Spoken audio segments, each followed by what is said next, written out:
Radio মিলনের আজকের নিবেদন মতি নন্দীর উপন্যাস শিবা অন্তিম পর্ব।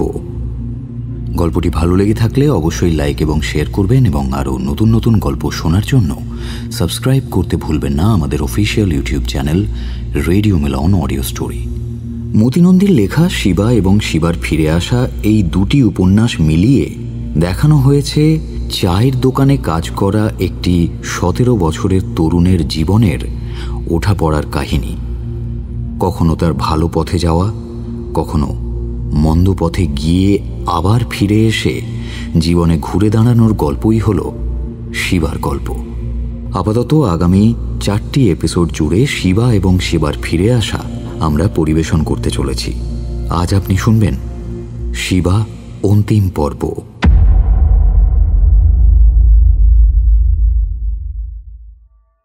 গত সপ্তাহে আপনি শুনেছেন শিবার ভালো নাম শিবাজি আইচ। 17 বছর বয়স, বটকেষ্টর চায়ের দোকানে কাজ করে।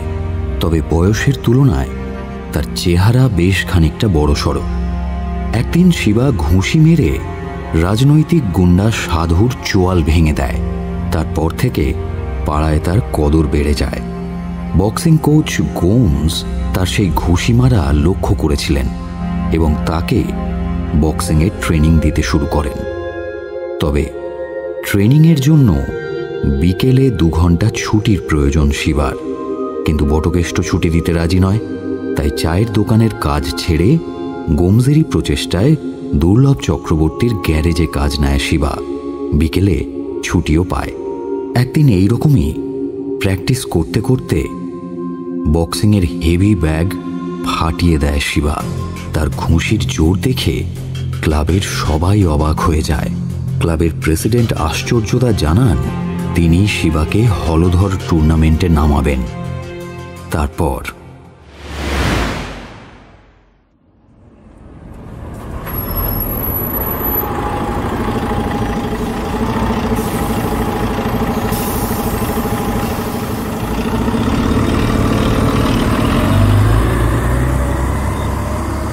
শিবা যখন দেবদাস পাঠক রোডের মোড়ে বাস থেকে নামল তখন জায়গাটা নির্জন। সব দোকানই বন্ধ, শুধু বটকেষ্টর চায়ের দোকান ছাড়া। শিবার জায়গায় পচা নামের একটা বাচ্চা ছেলে কাজ করছে সেখানে। 2টো রিক্সা খদ্দেরের আশায় দাঁড়িয়ে। রাধেশ্যাম ওকে দেখে রিক্সার সিট থেকে নেমে এসে বলল, শশীনের ফোলার জ্বর, তাড়াতাড়ি চইলা গেল, এইটা তোমার জন্য দিয়া গেছে। একটা সিদ্ধ ডিম। তাড়াতাড়ি সেটা পকেটে রেখে শিবা বলল, ননি কোথায় কাকা? গেছে কোনো এক বিয়ে বাড়িতে জল তোলনের কাম লইয়া। গ্রেট বেঙ্গল অটো রিপেয়ারিংয়ের টিনের দরজার তালা খুলে শিবা ভেতরে ঢুকল। ছোট একটা আঙিনা, পাঁচিল ঘেরা, একটা পুরনো মোটর গাড়ি, তার পাশে কতকগুলো খালি মোবিলের টিন, গ্রিসের ড্রাম, 2টো আড়াআড়ি বাঁশে ঝুলছে কপিকলার শিকল, তালাবন্ধ একটা ছোট্ট টিনের ঘর। তার মধ্যে আছে অ্যাসিটিলিন ব্লোয়ার, রং স্প্রেয়ার, সিলিন্ডার, পেট্রোলের টিন, পেইন্টসের কৌটো, স্পেয়ার পার্টস আর কাজের যন্ত্রপাতি। এই ঘরের চাবি দুর্লভের কাছে থাকে। সে আসবে সকাল 7টা নাগাদ। শ্রীকান্তরা আসার আগেই শিবাকে নিয়ে গ্রেট বেঙ্গলে কাজের লোক এখন 5 জন। 1-2টো মোটর গাড়ি গ্যারেজে সবসময়ই থাকে। তারই মধ্যে শিবার রাতের ঘুম সারা হয়ে যায়। একটা অ্যাম্বাসেডর রং পাল্টাবার জন্য গতকালই এসেছে। গ্যারাজের দরজাটা ভেজিয়ে শিবা গাড়িটার সামনের দরজাটা খুলে ড্রাইভারের সিটে বসে রইল কিছুক্ষণ। 2টো হাতের আঙুলের ওপরের চামড়া জ্বালা করছে, ছাল উঠেছে কয়েক জায়গায়। আঙুলের গাঁটগুলোই ব্যথা, মুটলেই টাটিয়ে উঠছে। সে সিদ্ধ ডিমটার খোসা ছাড়াতে শুরু করলো। বটকেষ্টর দৃষ্টি এড়িয়ে সারাদিনে মাত্র 2টো ডিম শচীন কাকু সরাতে পারে। অ্যালুমিনিয়ামের মগে একটা ডিম ভেঙে ফাটিয়ে তার সবটাই অমলেট করার জন্য সসপ্যানে শচীন ঢালে না, যদিও খদ্দেররা সেটা টের পায় না। 5টা ডিমে 6টি খদ্দেরকে অনায়াসে অমলেট করে দেওয়া যায়, একটা বাঁচে। তারপর শচীনের থেকে সেটা লুকিয়ে নিয়ে আসে ননি কিংবা শচীন নিজেই। রাত্রে ট্রেনিং করে আসার পর শিবার অসম্ভব খিদে পায়। 45 টাকা মাইনের চাকরিতে তার যে 2 বেলার খিদে মেটে না। বাড়িতে এখন সে আর টাকা দেয় না। একদিন নীতিও এসেছিল গ্যারাজে। শিবা তখন একটা মোটরের বনেট থেকে চেঁচে রং তুলছে। কিরে শিবা, তুই এবার যাসনি বাড়িতে? শিবা জবাব না দিয়ে গভীর মনোযোগে কাজ করতে থাকে। কিছুক্ষণ তাকে লক্ষ্য করে নিতু আবার জিজ্ঞাসা করে, তুই আর টাকা দিবি না? না, আমার এখন টাকা লাগবে, আমি বক্সিং শিখছি। এই কটা টাকা বাড়িতে দিলে আমি খাবো কি? তুই তো বাড়িতেও যাস না, আর তুই কি আমাদের ত্যাগ করলি? শিবা চুপ করে থাকে। আমাদের ইউনিয়নের দাবি অনেকগুলোই মালিক মেনে নিয়েছে, কিন্তু 2-3টে মানতে রাজি হয়নি। এবার ধর্মঘট হয়নি, কিন্তু কোনো এক সময় হবে, তখন আমার রোজগার থাকবে না। তোকেই তখন বললাম তো আমার খাওয়ার জন্য টাকা দরকার। আমার এখন খিদে পায়, অনেক খিদে। কয়েক সেকেন্ড মাথা নিচু করে দাঁড়িয়ে নিতু বিমর্ষ মুখে চলে যায় সেদিন। শিবার কাছে তখন 21 টাকা রয়েছে। সেদিন সন্ধ্যায় শ্রীকান্তের হাতে সব টাকা সে বাড়িতে পাঠিয়েছিল। পরের মাসের মাইনে না পাওয়া পর্যন্ত শিবা জলমাখা ছাতু খেয়ে কাটায়। ডিমটা খেতে খেতে শিবা ভাবছিল এখন সে কি খাবে। ডিমটা তার খিদেকে 3 গুণ বাড়িয়ে দিয়েছে। কৌটোয় ছাতু আর ছোলা ভেজানো আছে, তার সঙ্গে যদি একটু পেঁয়াজ আর কাঁচা লঙ্কা থাকতো। শিবার মুখে লাল জমে উঠল। কে? আমি রে, আমি। ও তুই? আলুটা জাল। বউ হাতে খাওয়া কেমন হলো? খুব সাঁটিয়েছিস বল। ননি ততক্ষণে প্যান্টের একটা পকেট থেকে একতারা লুচি বের করেছে। তারপর অন্য পকেট থেকে বের করলো চটকানো কয়েকটা বেগুন ভাজা। মিহিদানায় সেগুলো আবার মাখামাখি। অবশেষে 2টো মাছের টুকরো। নে ধর, এর থেকে বেশি আর পারলাম না। ভাবলাম সন্দেশও হাতামু, একটা বাবু এমন নজর রাখতে শুরু করলো। না না নে খা, আমার হাঁদার মতো দেখতেছোস কি? প্যান্টটা একেবারে রসে ভিজে গেছে। তোর এখানে জল আছে? টিনের ঘরের পেছনের বড় ড্রামে জল রাখা থাকে। প্যান্টের বোতাম খুলতে খুলতে ননি আড়ালে চলে গেল। শিবার চোখ জলজল করছে। সে ঝুঁকে পড়ে মাছের গন্ধটা নিল বুক ভরে। লুচিগুলোয় আলতো আঙুল পোলালো। ঠোঁট 2টো বেগুন ভাজায় ঠেকিয়ে চাটল, যেন একতরা গোলাপ পেয়েছে সে। বুঝলি শিবা, ভাবলাম বাড়িতেই নিয়ে যাই, তারপর মনে হলো দূর, এই কটা তো জিনিস আর অতগুলান পেট, একজনের ভাগে কিছুই পড়বে না, তার থেকে বরং একজনই পেট ভইরা খাক। ওই বিয়ে বাড়ির খাবার খেয়েই আমার ছোট ভাই 2টো মরেছে। তুই বাড়িতে না নিয়ে গিয়ে ভালোই করেছিস। তোর খুব খাওয়া দরকার, না খেলি গায়ে জোর হয় না। আজ একটা ব্যাপার হয়েছে জানিস, আমি ওই ঘুষি মেরে হেভি ব্যাগটা ফাটিয়ে দিয়েছি। আরে সাবাস! হলদর টুর্নামেন্টে আশ্চর্যতা আমায় নামাবে। কোস কি? হ্যাঁ, কিন্তু আমাকে আরও ট্রেনিং করতে হবে রে, আরও খাটতে হবে, জোর বাড়াতে হবে। নিশ্চয়ই নিশ্চয়ই, এক কাজ করলি হয়, এইখানেই বস্তা ঝুলাই তুই ঘুষি মারার কাজ করতে পারিস তো। সে আমি বস্তা আর বালি ম্যানেজ করে ফেলামু। আরে ট্রেনারের কাছে ট্রেনিং করতে হয়, চোখের সামনে করলে ভুল ধরিয়ে দেয়, নতুন নতুন কায়দা দেখিয়ে দেয়। তুই বিকালবেলা শিক্ষা আসবি আর এখানে রাতে অভ্যাস করবি। কালা সাহেবটা তো তোর মালিকের বন্ধু, কয়ে দিলে মালিক তোরে ছুটি দিয়া দেবে বিকালে। উনি খুব ভালো মানুষ। তা ঠিক, গ্যারেজের চাকরিটা তো গোমসি আমায় ঠিক করে দিল। চায়ের দোকানের কাজটা না ছাড়লে আমার কিন্তু বক্সিং শেখা হতো না, জানিস তো। আমার এখনো মনে পড়ে ওই শ্রীকান্তদাকে কাজের জন্য ধরতে, সে গিয়ে বলল দুর্লভ চক্রবর্তীকে। রাতে একজনের গ্যারেজে থাকা দরকার দুর্লভদা। ছেলেটার সাহস আছে, গায়ে জোর আছে, পাহারাও দেবে, আবার দিনের বেলাতে কাজও করবে। বিশ্বাসী ছেলে, আমার বাড়ির কাছেই থাকে ওর দাদা, ওর মা, ভালো পরিবার। তার 2 দিন পর গোমস এলো গ্রেট বেঙ্গলে। সেখানে আমায় দেখতে না পেয়ে খুঁজতে খুঁজতে এলো বটকেস্টোর চায়ের দোকানে। তারপর বলল, হ্যালো, তুমি তো গেলে না।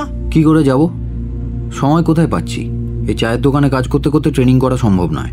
ও আই সি, বেশ, তুমি আমার সঙ্গে চলো। গোমস স্যার আমায় টানতে টানতে নিয়ে চলে এলো এই গ্যারেজে। দুর্লভ চক্রবর্তী সামনেই দাঁড়িয়েছিল। গোমস বলল, he is a brilliant fighter দুর্লভ। যদি আমার কাছ থেকে ফার্দার কোনো কাজ চাও তাহলে একে কাম দাও। দারুণ জিনিস আছে এই ছেলেটার মধ্যে। ব্যাস, তার পরদিন সকালেই এই গ্যারেজে এসে উঠলাম। এবারে একবার দেখি গোমস স্যারকে বলে উনি যদি ছুটি ফুটি করিয়ে দিতে পারেন। ব্যাস তাইলে আর কি, এবার বস্তা টস্তা আমি ম্যানেজ করে ফেলাম। মন দিয়া শুধু ঘুষি চালায় যা। আর শোন, এই মোটর গাড়ির কাজে কিন্তু বেশি খাটাখাটির মধ্যে যাবি না। ফাঁকি দেবো? হ্যাঁ, ঘুষির জন্য শরীরে শক্তি চাই। মোটরের পেছনে তা খরচ করিস না, যত পারবি কম খাটবি, বুঝলি?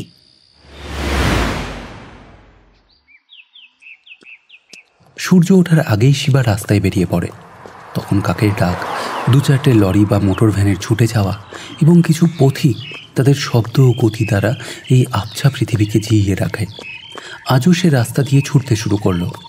সেদিন প্র্যাকটিস গ্রাউন্ডে গোমস তাকে বলছিল, শোনো হে ছোকরা, রিংয়ে তোমার ডিফেন্স নির্ভর করবে পায়ের জোরের উপর। তোমাকে ঘুরে ঘুরে নেচে নেচে লড়তে হবে। অপোনেন্টের ঘুষির আওতার বাইরে লাফিয়ে সরে যেতে হবে। এই জন্য ফুটওয়ার্ক দরকার। তোমাকে দম তৈরি করতে হবে, দৌড়ে দৌড়ে পায়ের জোর বাড়াতে হবে, রাস্তাতেই ক্লান্ত হতে হবে। তাহলে দেখবে রিংয়ে যত শক্ত লড়াই হোক তার ক্লান্তি তুমি সয়ে নিচ্ছ। আরো আরো জোরে স্কিপিং করো, ফাস্টার ফাস্টার। প্রতিদিন দৌড়বে, ধীরে ধীরে দৌড় বাড়াবে। এক সময় কলজে টান টান করতে শুরু করবে, বাট যখন এটা শুরু হবে তখন নিজেকে ঠেলে দেবে সেই যন্ত্রণার মধ্যে। ছুটতে থাকবে যন্ত্রণাকে কাটাতে কাটাতে। এই যন্ত্রণা জমা থাকবে তোমার শরীরে। যখন ওপোনেন্ট তোমাকে মারবে, তোমার শরীর সেই মারের যন্ত্রণা ইজিলি হজম করে নিবে। বুঝেছো ওনার কথাগুলো? You must learn to hit without getting hit. Yes, yes, that's the right way. Shiba পরে ভেবে দেখে, যখন সে জ্যাপ করে নিমেষে পিছনে মাথাটা হেলিয়ে পালটা খুশি এড়াচ্ছিল, তখনই গোমস ইয়েস ইয়েস বলে উঠছিল। ঘুষি চালাতে দিবে। তোমার ওপোনেন্ট বহুত ঘুষি চালাক, চালাতে চালাতে সে টায়ার্ড হয়ে যাবে। তুমি টোপ দাও, ওর হিটিং রেঞ্জের মধ্যে মাথা আনো, ও ঘুষি চালাবে। কুইক, তুমি পিছনে তলিয়ে যাবে। ইউ লিন ব্যাক, তারপর ডাইনে কি বাঁয়ে চট করে সরে গিয়ে আবার জ্যাপ করো, আবার জ্যাপ। মাথা আনো হিটিং রেঞ্জে, ও আবার হিট করবে। তুমি মাথা পিছে হেলিয়ে দেবে, ওর ঘুষি আবার ফসকাবে। শুধু বাতাসে ঘুষি মেরে মেরে তোমার ওপোনেন্টের স্ট্রেংথ বার হয়ে যাবে। সবার আগে তৈরি করো defence. Concentrate on timing and motions. ঘুষি থেকে সরে যাওয়া শিখতে হবে অনবরত প্র্যাকটিস করে করে। তুমি কুইক আছো, and you got the talent. Talent কাকে বলে? শিবা ডানলপ ব্রিজের পাশ থেকে বেগে দক্ষিণেশ্বরের দিকে ছুটতে ছুটতে ভেবে যায়, ট্যালেন্ট কি? ক্রস, আপারকাট, জ্যাব বা হুকের মতো কোনো খুশির নাম নাকি? হলদর বর্ধন বক্সিং টুর্নামেন্টের আজ প্রথম দিন। এখন ফ্লাইওয়েটের প্রথম রাউন্ডের খেলা চলছে। শিবা লাইট ওয়েটে লড়বে। কে তার প্রতিপক্ষ সে এখনো জানে না। নিজের ওজনের সঙ্গে আন্দাজ মিলিয়ে তার মনে হচ্ছে যে ছেলেটি শ্যাডো বক্স করে চলেছে হয়তো সেই। শিবা এক দৃষ্টি তাকে লক্ষ্য করতে লাগলো। হঠাৎ তার চোখ আয়নার দিকে পড়তেই সে দেখতে পেল ছেলেটি 2 হাত নামিয়ে রেখে চুপ করে দাঁড়িয়ে তারই মতো তাকেই লক্ষ্য করছে। কিছুক্ষণ পরস্পরের চোখের দিকে তাকিয়ে রইল দুজনে।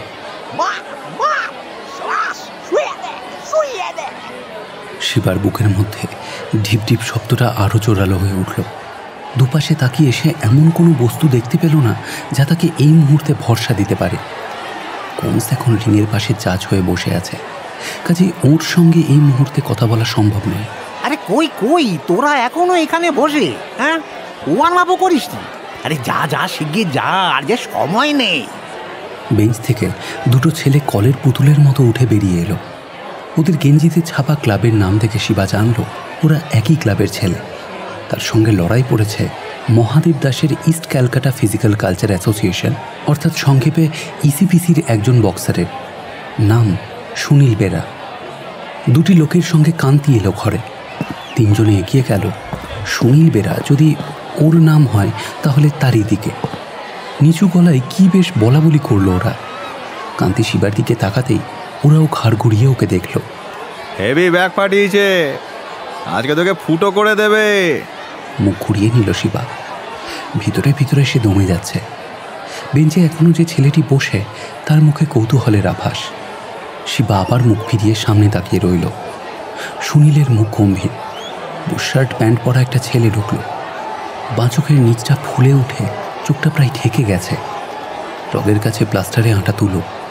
ওদের মধ্যে একজন ওকে দেখে তাড়াতাড়ি বলল, শিবা, তোকে আর সুনীলে সেকেন্ড হতে হবে না, বিপ্লব হবে।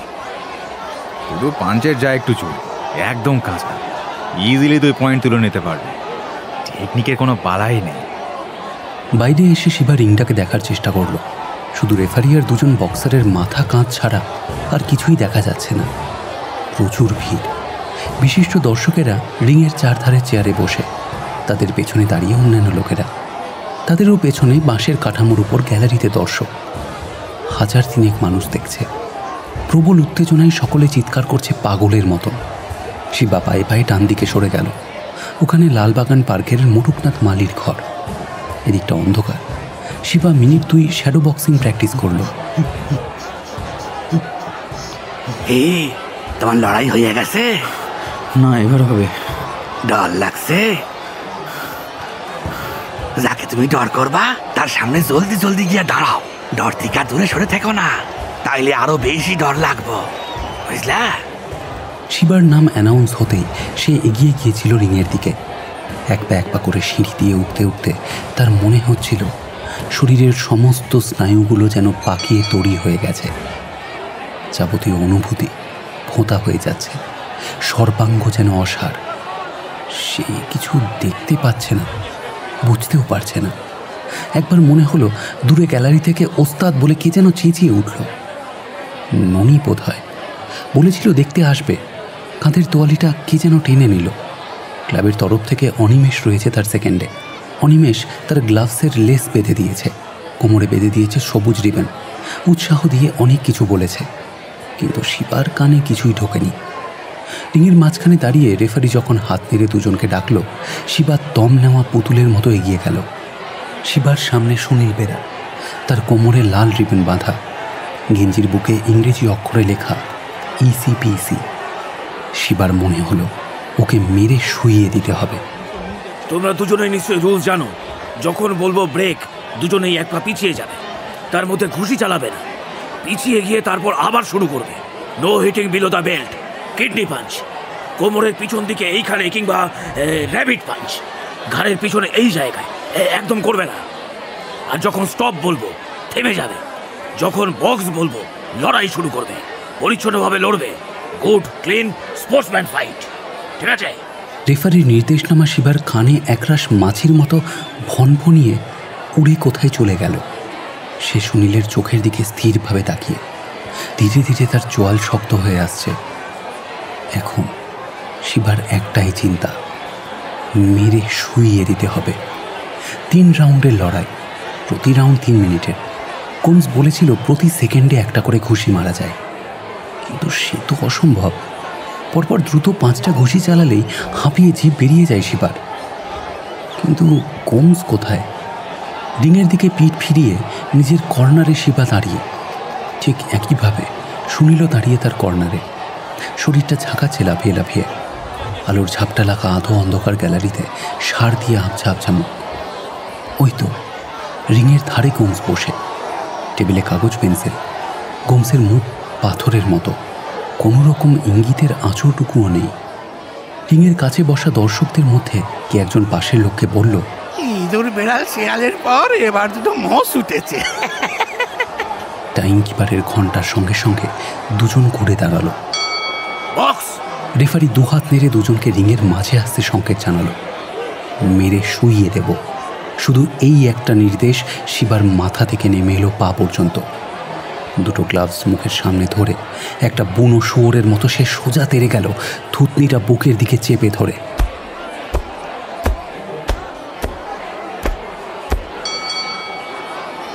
তিন মিনিট পর প্রথম রাউন্ড শেষ হবার ঘন্টা পড়তে বিভ্রান্ত খোট লাগা চোখে শিবা ফিরে এলো নিজের কর্নারে। হাপড়ের মতো বুকটা ওঠানামা করছে। বালিশের মতো পুরো কর্নার প্যাডিংটায় হেলান দিয়ে শিবা চোখ বুঝল। অনিমেষ তোয়ালে দিয়ে তার হাত মুখ মুছিয়ে দিচ্ছে। এমন অভিজ্ঞতা শিবার জীবনেই প্রথম। কেউ তার গায়ে এত নরমভাবে কখনো হাত দেয়নি, এবং এতগুলো খুশিও সে মুখে আর শরীরে এত কম সময়ে কখনো পায়নি। হয়েছে কি তোর? এত মার খাচ্ছিস কেন? আর এত তাড়াহুড়ো করছিস কেন? আরো 2 রাউন্ড লড়তে হবে, খেয়াল নেই নাকি তোর? জল খা।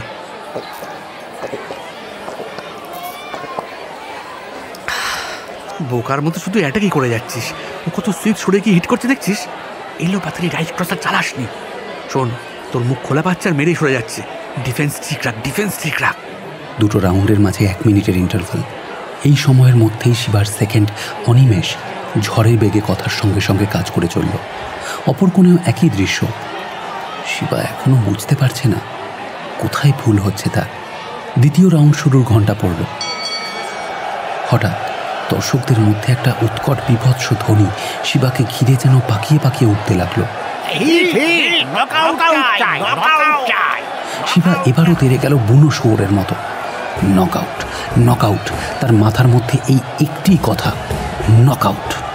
3 মিনিট পর ঘণ্টা বাজতেই শিবা ফিরে এলো তার কর্নারে।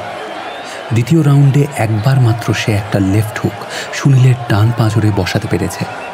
খুশিটা খেয়েই সুনীল ছিটকে পিছিয়ে যায়। তার চোখে তীব্র বিস্ময়। যন্ত্রণায় শরীরটা একবার কুঁকড়ে গিয়েই আবার স্বাভাবিক হয়ে ফিরে আসে সে। শিবা যতবার তেড়ে যায় সে ঘুরে ঘুরে এড়িয়ে রাউন্ডটা শেষ করে। দড়িতে চেপে ধর শিবা, দড়িতে চেপে ধর। ইন ফাইটিংয়ে যেতে চাইছে না, কর্নারে নিয়ে যা। আরে আজেবাজে চালাচ্ছিস তুই, দম ধরে রাখ। শিবা রিংয়ের মাঝে পৌঁছে সুনীলের মুখোমুখি হবার সঙ্গে সঙ্গেই অতর্কিতে লেফট রাইট কম্বিনেশন পাঞ্চিংয়ের সামনে থ হয়ে গেল। দুটোই তার মাথায় আঘাত করেছে। প্রতিপক্ষ হঠাৎ এইভাবে মারমুখী হবে সে ভাবেনি। তার মাথার ভেতরটা ভোঁ করে উঠল। আর ঠিক তখনই একটা ক্রস এগিয়ে এলো তার চোয়াল লক্ষ্য করে। ছিটকে পড়ার মুহূর্তে শিবা দেখল একটা দরজা খুলে যাচ্ছে।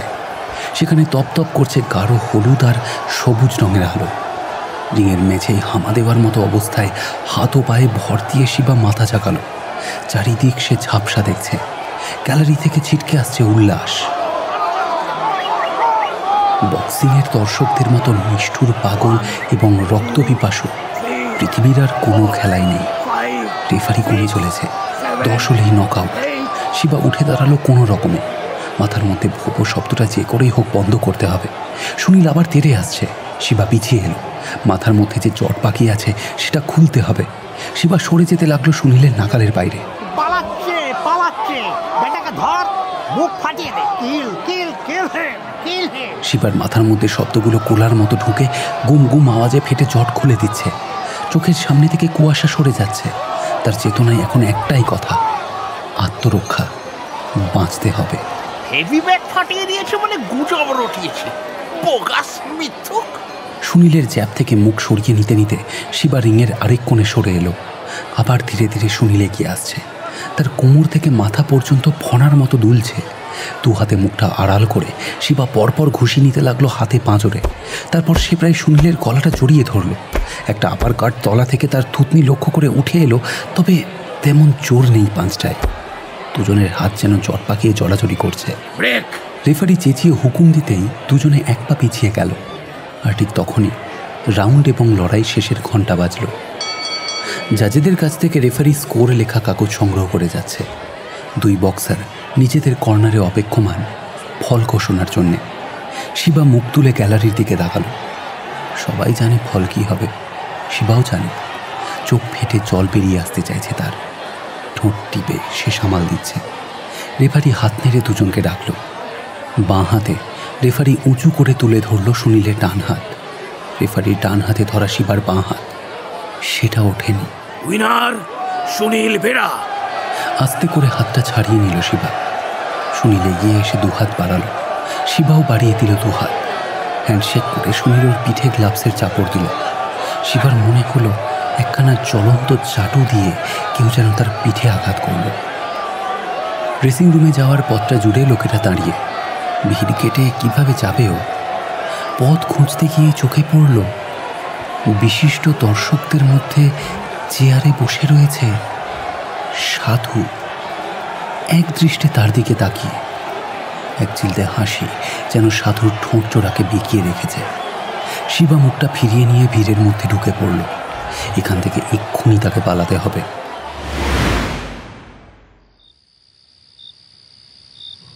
প্রায় আধ ঘন্টা ধরে শিবা গ্যারাজের মোটরের চালে চিত হয়ে শুয়ে রয়েছে, এক দৃষ্টে আকাশের দিকে মুখ করে। ঝকঝকে কালো পাথরের গায়ে সাদা চুনের হাজার হাজার ফোঁটার মতন তারাগুলোর দিকে তাকিয়ে। একটু আগেই তার 2 চোখের কোণ দিয়ে জল নেমেছিল। এত নিঃসঙ্গ, এত একা জীবনে সে আগে কখনো বোধ করেনি।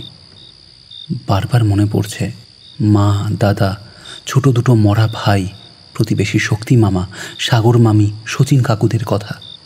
ইচ্ছে করছে বক্সিং ছেড়ে এই গ্যারাজের কাজ ছেড়ে ফিরে যায় বাড়ি, আবার সেই বটকেষ্টর দোকানে। গ্যারাজের দরজা খুলে যায়, একটা ছায়া ভিতরে ঢুকে থমকে দাঁড়ায়। শিবাকে খুঁজছে।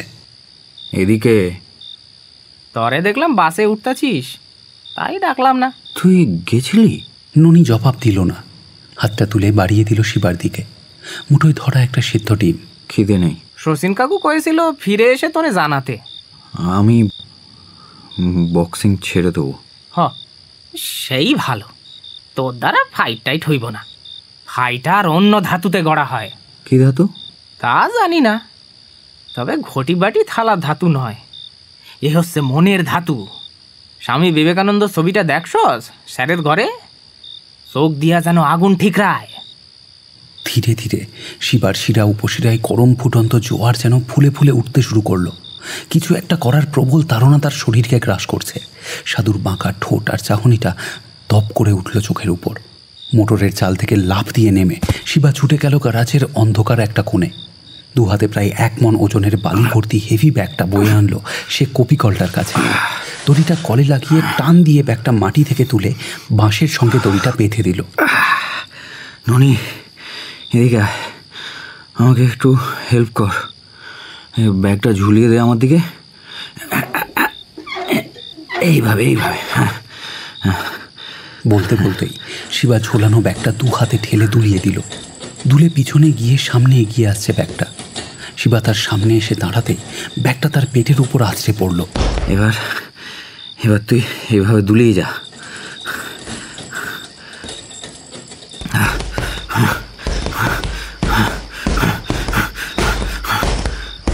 মিনিট 3 পরেই শিবা হাঁপাতে হাঁপাতে বসে পড়ল।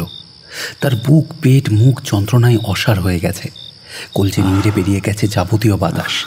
কোঙানির মতো শব্দ করতে করতে সে মুখ তুলে বাতাস গিলছে।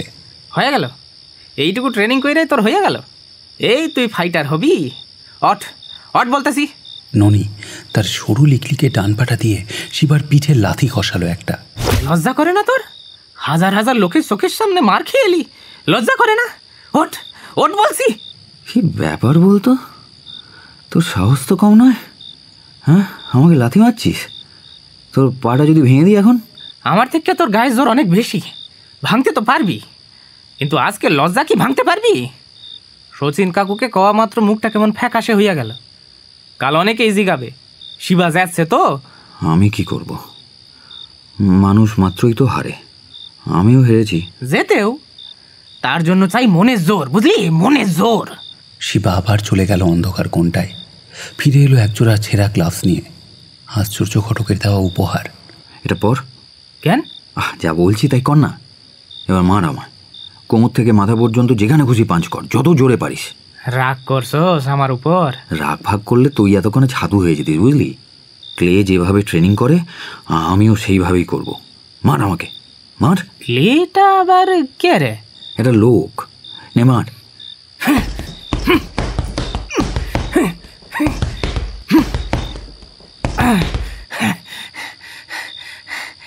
রিক্সা চালাই হাতে থেকে, তাই পায়ের জোরটাই বেশি। বক্সিং যদি পায়ে লড়া হয় তবে তাহলে প্রথম রাউন্ডেই নক আউট করুম।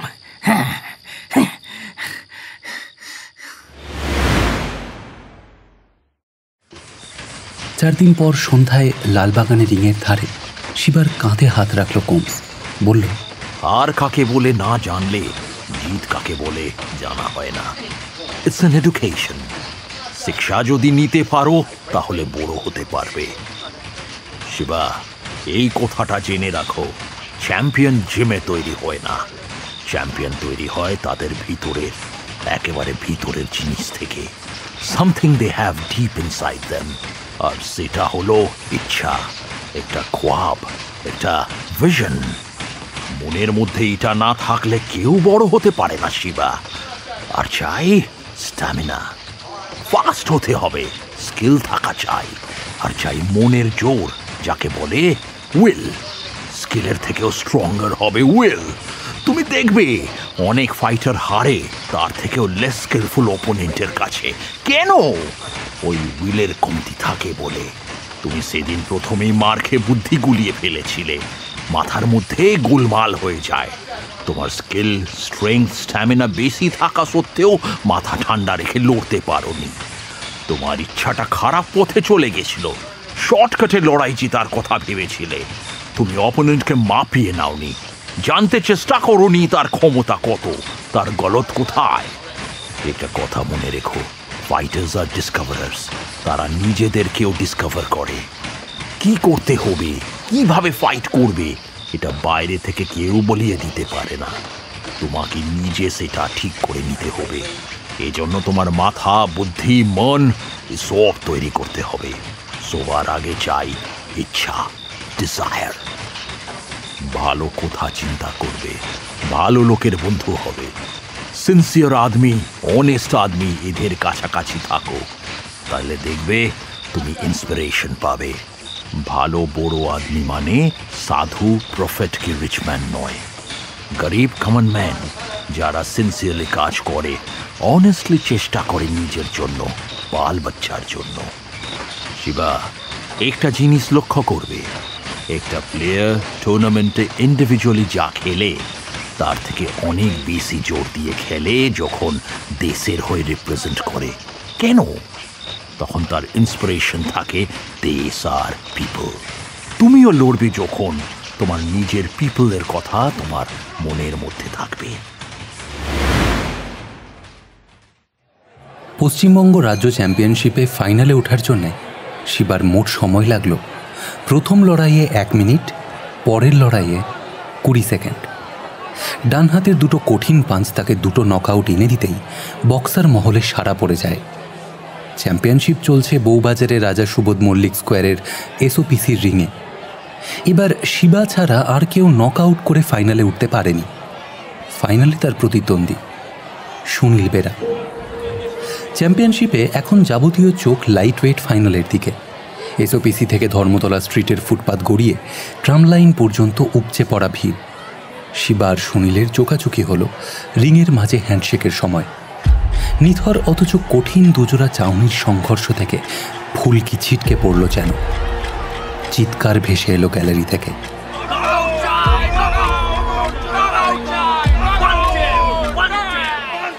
রেফারির প্রথা মাফিক নির্দেশ বিতরণের পর ওরা দুজন নিজেদের কর্নারে ফিরে এলো। শিবা আলতো করে চোখ বোলালো রিংয়ের ধারে বসা বিশিষ্ট দর্শকদের উপরে।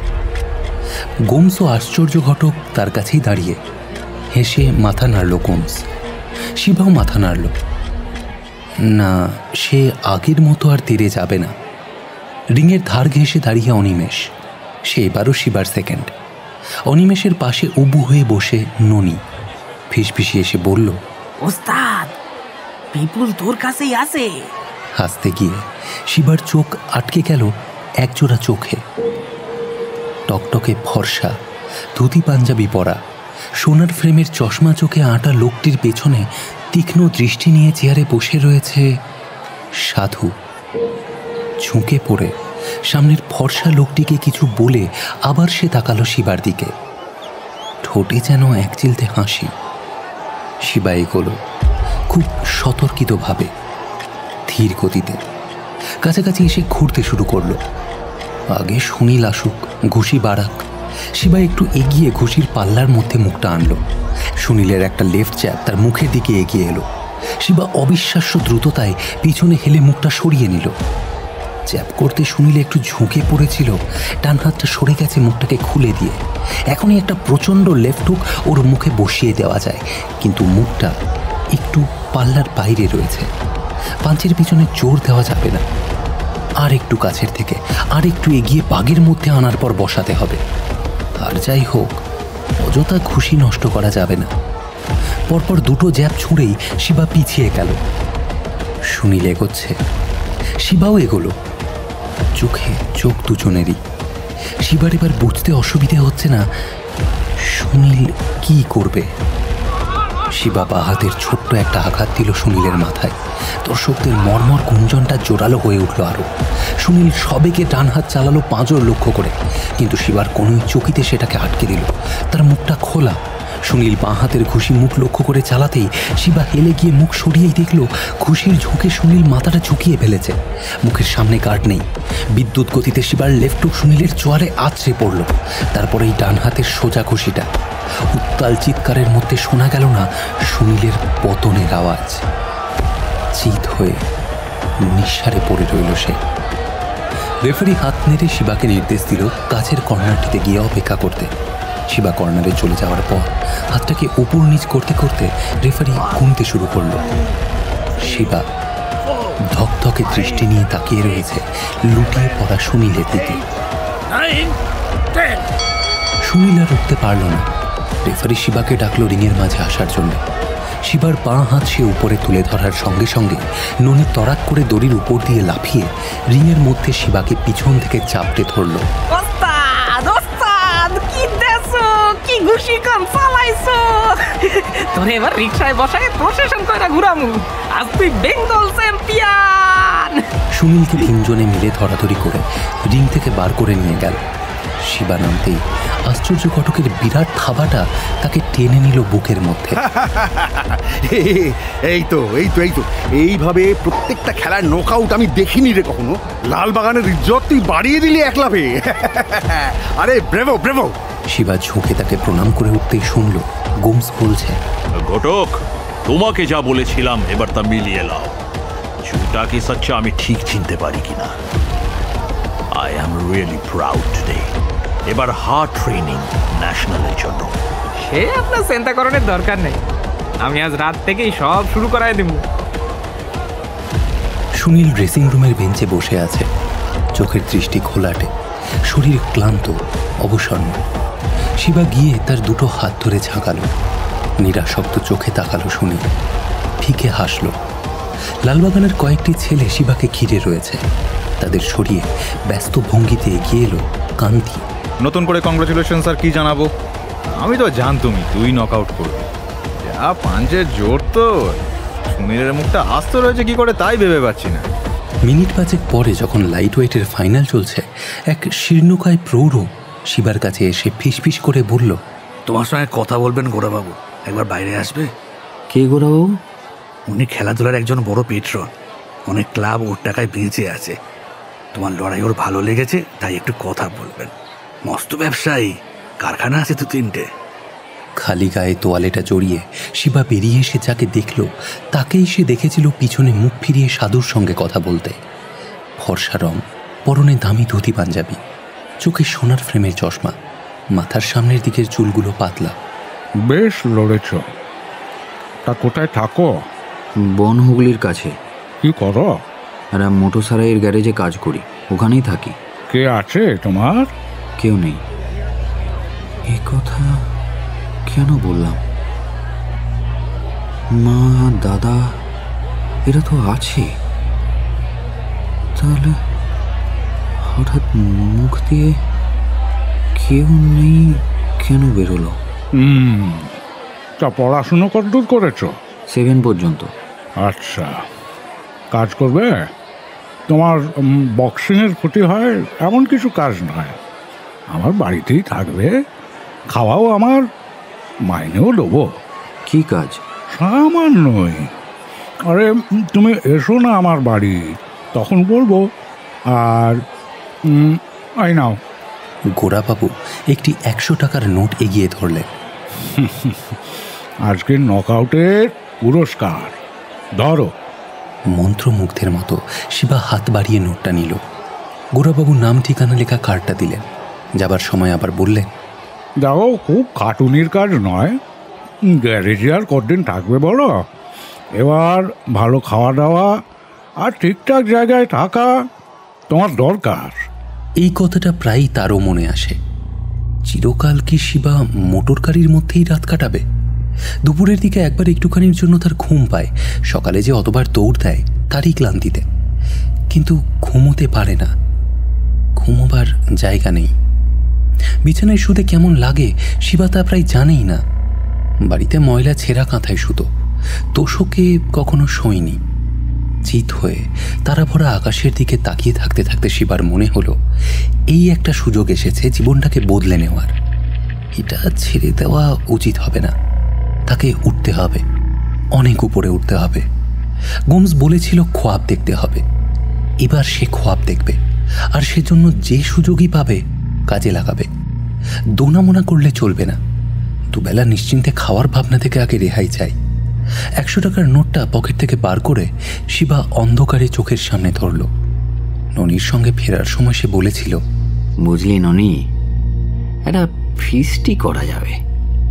যারা যারা চাঁদা দিয়ে আমাকে সাহায্য করেছে তাদের সবাইকে পেট পুরো একদিন খাইয়ে দেব।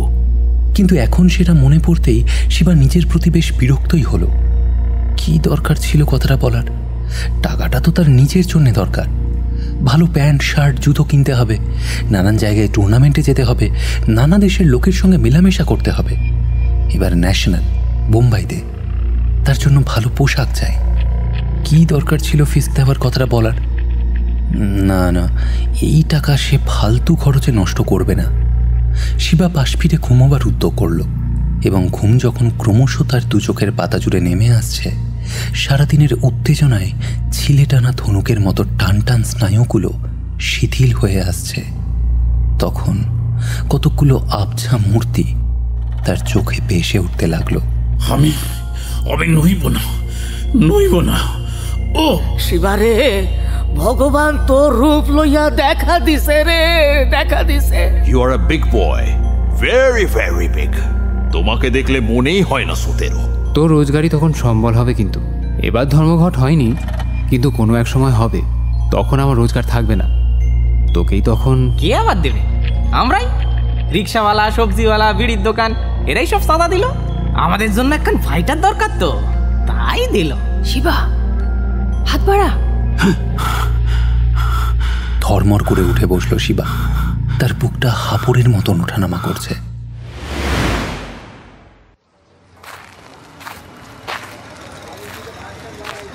শিবা, কাল রাতে তোর সাগর মামি অপেক্ষা করে বসেছিল তোর জন্য। আমি ভাবলুম তুই আসবি, কি পেলি টেলি দেখাবি। না মামা, আসলে কাল রাতে এত দেরি হয়ে গেল ফিরতে। ঘুষাঘুষির ব্যাপার কিছু বুঝি না, বুঝলি তো। তবে কাপ মেডেল পেলে না বেশ আনন্দ হয়। এইসব পেয়েছিস বুঝি? আমাদের নিতুর ভাই গো, নিতুর ভাই, হ্যাঁ, দারুণ জোর ঘুষিতে, বেঙ্গল চ্যাম্পিয়ন।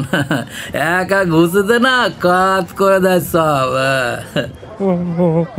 ওকে নিয়ে চলো না শক্তিদা, এরকম দু একজন দরকার হবে আমাদের। শিবা, তুই বোধহয় জানিস না, আজ 11 দিন আমাদের কারখানার ধর্মঘট চলছে। এই 11 দিন নিতু কারখানার গেটে পড়ে আছে, জানিস? আরও অনেকেই আছে সঙ্গে। ধর্মঘট ভাঙার জন্য মালিক সব রকম চেষ্টা করেছে, এবার গুন্ডা লাগিয়েছে। কাল রাতে কয়েকটা ছেলে এসে না শাসিয়ে গেছে ছোড়া দেখিয়ে। আজও আসবে। আমাদের দিকেও যদি দু একজন তাগড়ায় কেউ থাকে তাহলে ভালো হয়, মানে আমাদের মনোবল তাহলে একটু বাড়ে আর কি। আসলে মারপিট তো আমরা জানি না, পারবো না। সেই সাধুর চোয়াল ভেঙে দেওয়ার পর থেকে না তোর নাম অনেকেই জেনেছে। তুই যাবি? তাহলে অনেকটা ভরসা হয় আর কি, ভরসা পাওয়া যায়। তবে তোর যদি অসুবিধা থাকে তাহলে না না, অসুবিধের আর কি, আমি ঠিকই করেছি, আজ ছুটি নেব। তোর ভয়ের কিছু নেই, যদি তেমন মারাত্মক কিছু হয় দেখিস তাহলে চলে আসিস। আমি ভীতু নই শক্তি মামা, আমি ফাইটার, পালাতে জানি না। চলো, আমি যাব তোমাদের সঙ্গে। মিনিট 15 পর পিচের রাস্তা থেকে ওরা কাঁচা রাস্তায় নামলো। লরি চলাচলের রাস্তার দুই কিনারা বরাবর করত, দুধারে গাছ, ঝোপ, কাঁচা বাড়ি। একটা চালাই চা সিগারেটের দোকান। ভাঙা ইটের জরাজীর্ণ শিব মন্দির পার হয়ে একটা মোড় ঘুরেই কারখানার পাঁচিল। গ্যারাজের মতোই এর গেটটা করগের টিনের, লরি ঢোকার মতো চওড়া।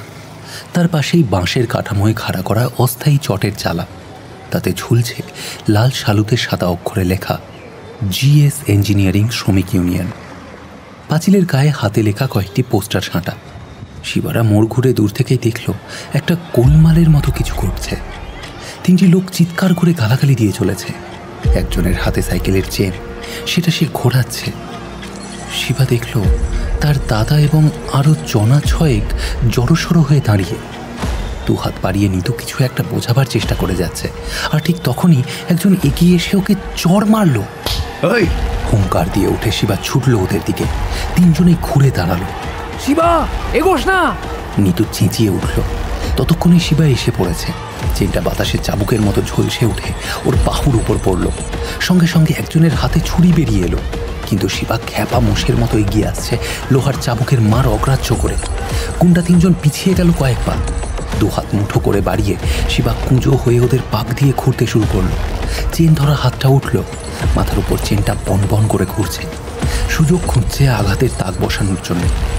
লোহার চেন মাথায় বা হাড়ের উপর সজোরে পড়লে ফাটিয়ে দেবে। শিবার যেন চেনা চেনা লাগছে মুখ তিনটে। ওর মনে পড়ল ওরা সাধুর দলের লোক। ওই লম্বাটে মুখ, বড় ঝুলপি, ওই বড় দাঁত, দাড়ি। এরাই তো ঘনশ্যামের রিকশার চাকা খুলে নিয়েছিল। ওই মাঝের জন ছোড়াটাকে সামনে বাড়িয়ে এধার ওধার তাকাচ্ছে আর চিৎকার করছে। এইবার তোকে পেয়েছি রে, আজ তো জান নিয়ে নেব, কে বাঁচায় আজ তোকে দেখবো সালা। আরে এটাই তো সেই দেবু। শিবা এতক্ষণে চিনতে পেরেছে। চেনটা শিবার চুল ছুঁয়ে পাখার ব্লেডের মতো ঘুরে গেল। বসে না পড়লে তার কানে এসে লাগতো। শিবা তুই চলে যা, আমি ফাইটার, আমি পালাতে জানি না। লোহার চেনটা এবার নেমে এলো শিবার ডান পাঁজর লক্ষ্য করে। বিদ্যুৎ গতিতে শিবা পা হাত বাড়ালো। চেনটা কোণে স্পর্শ করার সঙ্গে সঙ্গে সে মুঠোয় জড়িয়ে নিয়ে হ্যাঁচকা টান দিল। লোকটার মুঠোতেও যেহেতু চেনটা জড়িয়েছিল, তাই টান লাগতেই সে হুন্ডি খেয়ে পড়ল। একটা ভয়ঙ্কর রাইট হুক দিয়ে শিবা তাকে সিধে করে দিল। মুখে হাত দিয়ে সে টলতে টলতে পিছিয়ে গেল। চেনটা এবার শিবার হাতে। সে ঘোরাতে লাগলো। ঘোরাতে ঘোরাতে এগোলো সে। ওরা তিনজনেই বিপদ বুঝে পিছোচ্ছে। পিছনের রাস্তার দিকে তাকিয়ে ওরা চোখাচোখি করল। চেনওয়ালার ঠোঁট ফেটে কষ পেয়ে রক্ত পড়ছে। একতলা থুতু ফেলতেই রক্তের সঙ্গে একটা দাঁতও পড়ল। দূরে দু তিনজন পথচারী দাঁড়িয়ে অবাক হয়ে দেখছে। শক্তির হাতে শিবার ট্রফি, মেডেল আর সার্টিফিকেট। পাশে নিতু এবং বাকিরা। তাদের সকলের চোখ বিস্ময়ে ভয়ে বিস্ফারিত। শিবার সাহায্যের জন্য যে এগিয়ে আসবে সেই পথটুকুও যেন তারা হারিয়ে ফেলেছে। শিবা চেনটাকে বাতাসে ক্রস চিহ্নের মতো ঘোরাচ্ছে আর এগোচ্ছে। সাথে সাথে তিনজন পিছোচ্ছে। প্রত্যেকটা দাঁত খুলে নেব দেবু, এইবার দেখব তো ছোড়ার কত ধার। সেদিনের ঘুষির কথা মনে আছে? হ্যাঁ, আয় কাছে আয়। রে, মনে আছে সেদিনের কথা? আজ কিন্তু আমার পাঞ্চে জোর আরো বেশি। যে হাতে তুই আমার দাদাকে চড় মেরেছিস, ওই হাত আমি আজ ভেঙে দেবো। ঠিক এই সময়ে দূর থেকে একটি লোক হাত নেড়ে ইশারা করতেই দেবু এবং তার দুই সঙ্গী পিছন ফিরেই ঊর্ধ্বশ্বাসে ছুট দিল এবং মোড় ঘুরে অদৃশ্য হল। সকলে তাকিয়ে রইল ওদের পালানোর দিকে। লোকটি এগিয়ে আসছে। শিবা চিনতে পারল তাকে। কাল এই লোকটি তাকে ডেকে নিয়ে গোড়াবাবুর সঙ্গে কথা বলিয়েছিল না? শক্তি ফিস ফিস করে পাশের জনকে বলল, লোকটা মনে হচ্ছে যেন প্রিয় হালদার, অনেকের সঙ্গে সঙ্গে থাকে। সেদিনের সে প্রৌঢ়ের নাম তাহলে প্রিয় হালদার। সে ওদের থেকে কিছুটা দূরে দাঁড়িয়ে হাত নেড়ে শিবাকে ডাকল। শিবা এগিয়ে গেল। তখনও চেনটা তার হাতে। তুমি এখানে কি করছো শিবাজি? গুন্ডাদের সঙ্গে মারপিট? ছি ছি ছি ছি ছি, লোকে শুনলে বলবে কি? কালে যে বেঙ্গল চ্যাম্পিয়ন হয়েছে সে কিনা আজ মাস্তানি করছে। তোমাকে সব মানায়? আমি মস্তানি করিনি, মস্তানদের ঠান্ডা করছিলাম। চলো চলো, এখান থেকে চলো। ওরা এসেছিল এইসব লোকেদের মারতে। তাই বুঝি? ওদিকে গোড়াবাবু তো তোমার জন্য ভেবে অস্থির। চলো চলো, একবার দেখা করে আসবে। চলো, উনি গাড়িতে বসে আছেন। সকালে এদিকে আমরা এসেছিলুম, হঠাৎ খবর এলো তোমায় নাকি গুন্ডারা ধরেছে। পুলিশে খবর দিয়েই উনি চলে এসেছেন। তাছাড়া চাকরি তুমি করবে কিনা সেটাও উনি জানতে চান। কালই একটা গুরুত্বপূর্ণ কাজে উনি বোম্বাই রওনা হয়ে যাচ্ছেন, বুঝলে? কি তোমার কোনো কালশিটে ইনজুরি হলে যে চিরকালের মতো বক্সিংই খতম হয়ে যাবে, এইটা বুঝো না?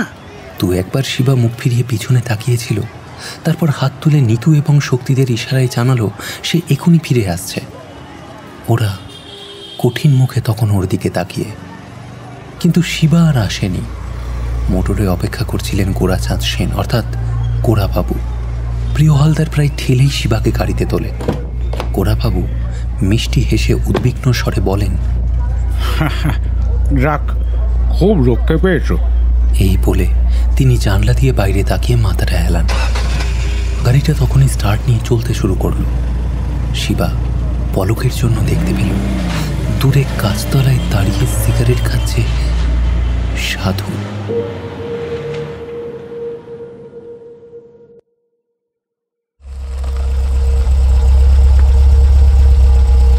মিনিট 20 মধ্যেই ওরা সোজা এসে হাজির হলো আহিরিটোলায়, গঙ্গার কাছাকাছি গোড়াবাবুর বাড়িতে। বিরাট সেকেলে বাড়ি, পিছন দিকে পাঁচিল ঘেরা কিছুটা জমি, তার একদিকে বড় বড় কাঠের দরজাওয়ালা গুদাম ঘর, সামনে একটা খালি লরি দাঁড়িয়ে। পাঁচিলের এক প্রান্তে দরজা, তার পাশে ছোট ছোট কয়েকটা ঘর, তারই একটায় শিবাকে থাকতে দেওয়া হলো। গাড়ি পৌঁছতেই গোড়াবাবু নেমে সাদা মার্বেলের চড়া সিঁড়ি দিয়ে উঠে বাড়ির মধ্যে চলে গেলেন। প্রিয় হালদার পাশের সরু গলি দিয়ে শিবাকে বাড়ির পিছনে একটা ঘরে আনলো। এখানেই থাকবে, সেনাবালি সবই আছে, খাওয়ার ব্যবস্থাটা বাড়ির মধ্যে। রাধুনি পঞ্চাননী বলে দেবে কখন ভাত কখন জলখাবার পাওয়া যাবে। কিন্তু আমি এখানে করবোটা কি? তোমার একটাই কাজ, এই গুদামে মাল যখন আসবে আর বাইরে যাবে তখন নজর রাখা। খুব দামি দামি জিনিস আছে এখানে, চুরি টুরি হবার সম্ভাবনা থাকে তো। তাছাড়া মাঝে মাঝে লরিতে মালের সঙ্গেও যেতে হতে পারে, ওই ডেলিভারি দিতে বা নিতে। হ্যাঁ, কিন্তু এসবের থেকেও আরো একটা বড় ব্যাপার আছে।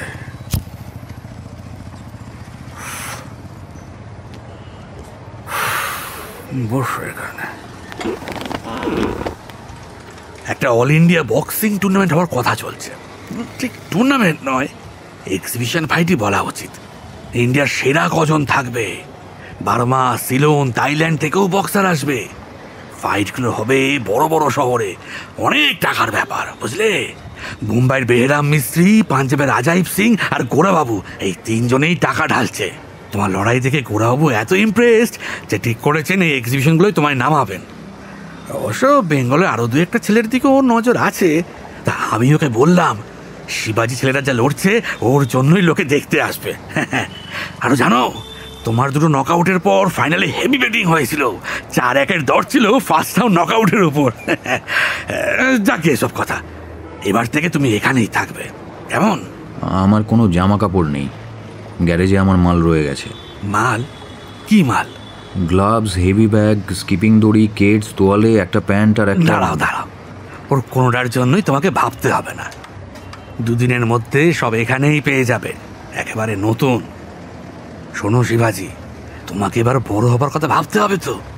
তার জন্য খাওয়া চাই, বিশ্রাম চাই, ট্রেনিং চাই। এখন যে জীবনে তুমি আছো সেখানে কি এগুলো পাবে? কত টাকা মাইনে পাও? হ্যাঁ, কত পাও?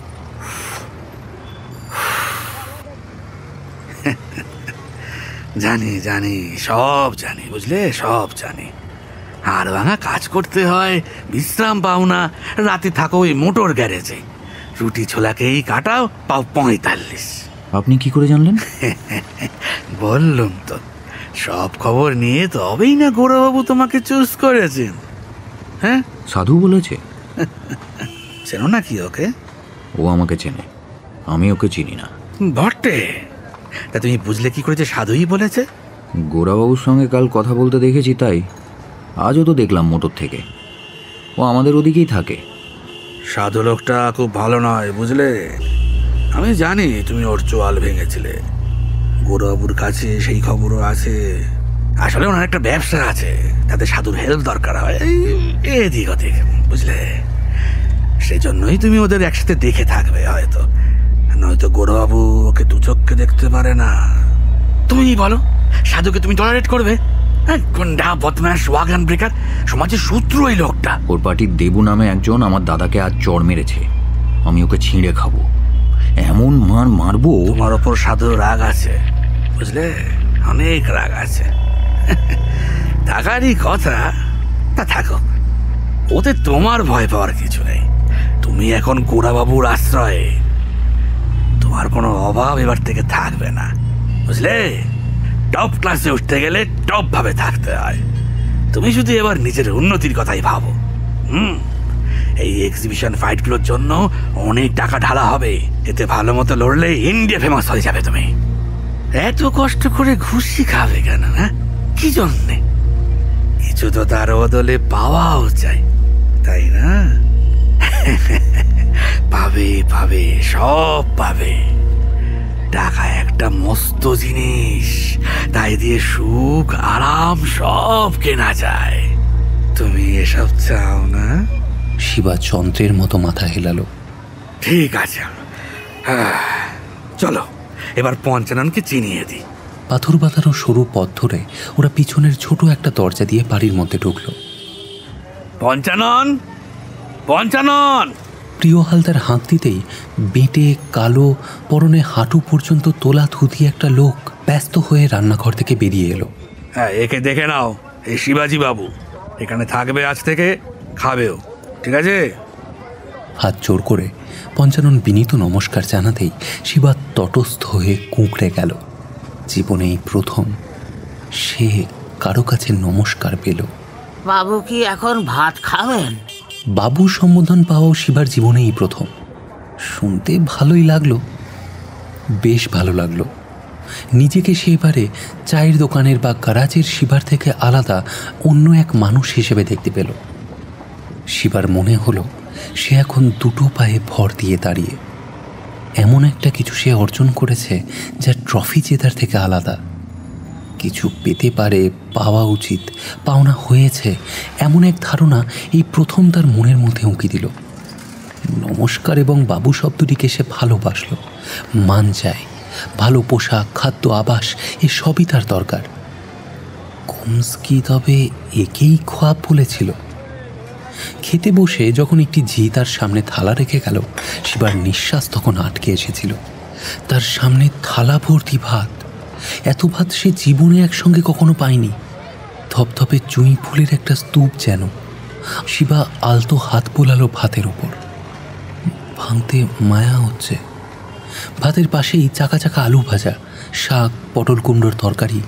পঞ্চাননের সহকারী ডালের ডেকচি নিয়ে অপেক্ষমান। প্রথম গ্রাসটি মুখে দিয়েই তার শরীর চিনচিন করে উঠল। মনে পড়ে যাচ্ছে রঞ্জুর কথা। তখন সে ভাবত এইভাবে দালানে বসে রঞ্জু মুখে তুলছে তারই মায়ের রান্না। দারুণ রান্না, অদ্ভুত তার স্বাদ। আর আজ সে নিজে খেতে বসেছে ওই রকমই একটা বড় বাড়ির দালানে, ওই রকম একটা রান্নাঘরের সামনে বাবু হয়ে এসে বসে। ডাল দেব বাবু? আর দাও। আর কি আছে? রুই মাছের ঝোল, পেঁপের চাটনি সবই আছে। দুধ খাবেন কি? হ্যাঁ, খাবো। খাওয়ার পরে এসে শিবা দেখে একটি চাকর বিছানা পাচ্ছে গম্ভীর মুখে। ঠিক এইরকমই গোঁফওয়ালা ঠাকমাথা একজন বটকেশ্বর দোকানে একদিন তাকে খিঁচিয়েছিল চায়ে পিঁপড়ে ভাসছিল বলে। শিবা ভ্রুকুচকে বলল, ওই খাওয়ার জল নিয়ে আয়। জল বাইরে টিউকলে, ও বেলা কুঁজো দিয়ে যাব। ক্লান্ত অবসন্ন শরীরে শিবা গা এলিয়ে দিল বিছানায়। আরামে চোখ বুজে এলো শিবা। নরম বিছানা। এত নরম গদিতে ঘুমোনো তো দূর, কখনো বসতেও পায়নি সে। আজকের মতন জীবনেও এত পেট ভরে কখনো খায়নি। কিন্তু এসব তো হলো, এবারে শার্ট প্যান্ট কিনতে হবে, জুতোও লাগবে। সেজন্যে টাকা চাই, অনেক টাকা। কান্তি যেমন বিরাট ঘেরের বেল বটম পরে, তেমনই একটা প্যান্ট আর লাল নাইলন গেঞ্জি কেনার কথা ভাবতে ভাবতে শিবা গভীর ঘুমের মধ্যে ডুবে গেল।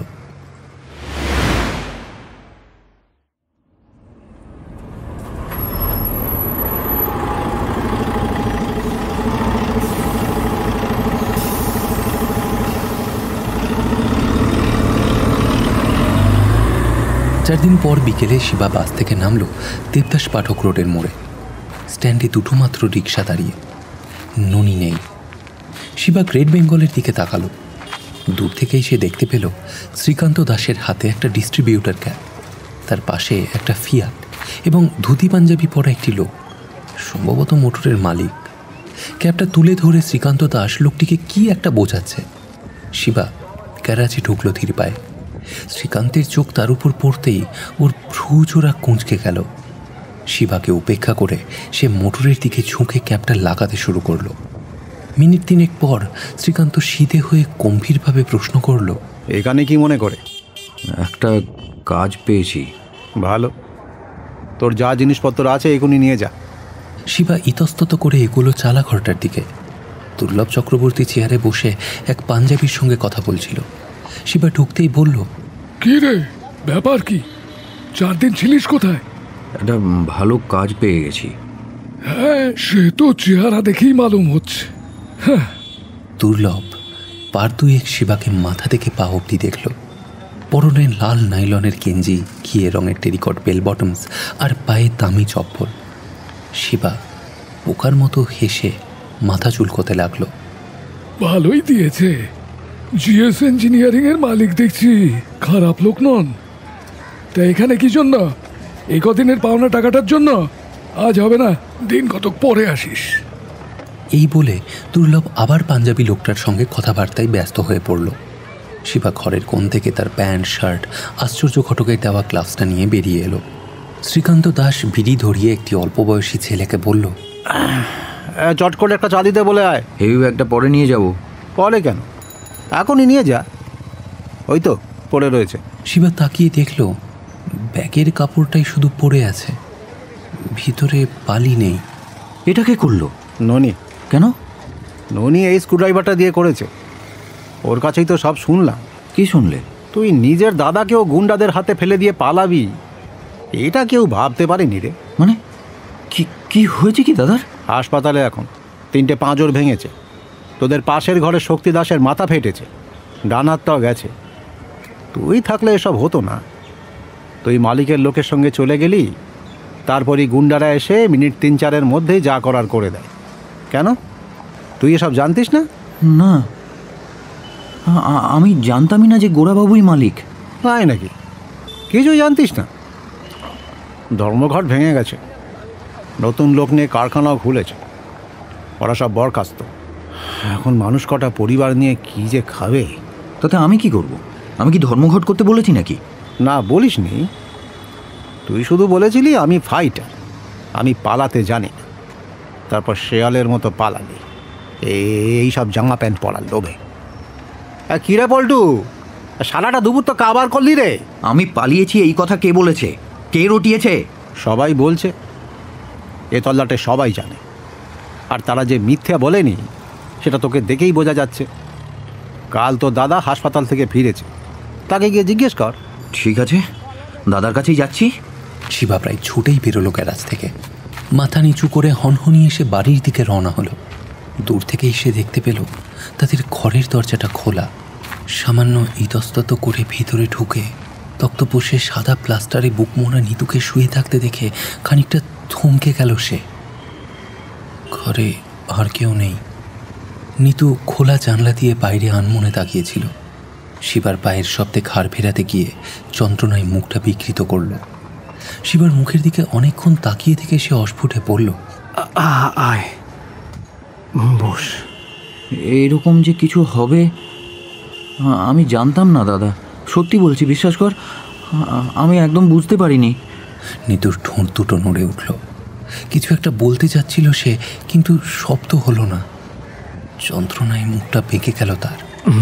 দাদা, আমি কিছু মনে করিনি, আমি সব বুঝি। মন থেকে বোঝা নেমে হালকা হওয়ার সুখে শিবার মুখ যখন উজ্জ্বল হয়ে উঠেছে, ঠিক তখনই দরজার বাইরে চিৎকার শোনা গেল তার মায়ের। বেরো বেরো বলছি, কি করতে এসেছিস এ বাড়িতে? মজা দেখতে? শিবা তাকিয়ে দেখল তার মায়ের পিছনে শক্তি দাসের বউ সাগর মামিও দাঁড়িয়ে। মুখটা থমথমে, চাউনিতে চাপা ঘৃণা। হালকা বোধ করার অনুভব শিবার মন থেকে মুহূর্তে উধাও হয়ে গনগনে একটা রাগ এবার তাকে গ্রাস করলো।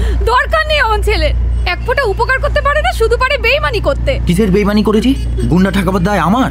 আমি ধর্মঘট করতে বলেছি? ওখানে আমার যাবার কথাই নয়। এসব করতে গেলে হাঙ্গামা হবে, এটা বুঝে শুনেই তো ওরা নেমেছে। তবে সব দোষ আমার ঘাড়ে কেন চাপাচ্ছ? আমারও না জীবন আছে, হ্যাঁ, সেটা তো কেউ কোনোদিন দেখোনি, দেখতে আসবেও না। নিজেরটা নিজেকেই দেখে নিতে হবে, বড় হতে হবে। সবাই বড় হতে চায়, সেজন্য যে পথই খোলা পাবো সেই পথেই আমি যাব। মনুষ্যত্ব বলে একটা জিনিস আছে রে শিবা। যারা তোর দাদাকে মারতে এলো তাদের সঙ্গেই তুই চলে গেলি। এই কি বড় হবার পথ? এমন পথে তো কুকুরে যায়। হ্যাঁ হ্যাঁ, বেশ, আমি কুকুরই। এবার থেকে কুকুরের সঙ্গেই থাকবো। আর কোনো কথা বলার বা শোনার অপেক্ষা না করে দ্রুত পায়ে শিবা ঘর ছেড়ে বেরিয়ে গেল। বটকেষ্টর দোকানের সামনে দিয়ে যাওয়ার সময় তাকে শচীন ডাকলো।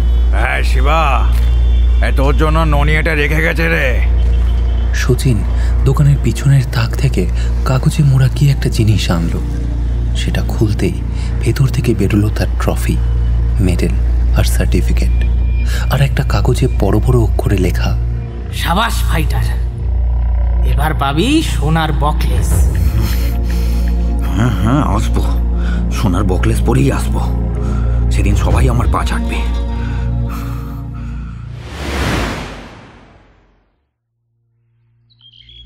বিকেলের ঘুম ভাঙার পর শিবা এখনো বিছানা ছেড়ে ওঠেনি। জানলা দিয়ে এক দৃষ্টে তাকিয়ে আছে বাইরের দিকে। এখানে তার সঙ্গে কথা বলার মতো কেউ নেই, অথচ যখন কাজ থাকে না তার হাতে অঢেল সময়।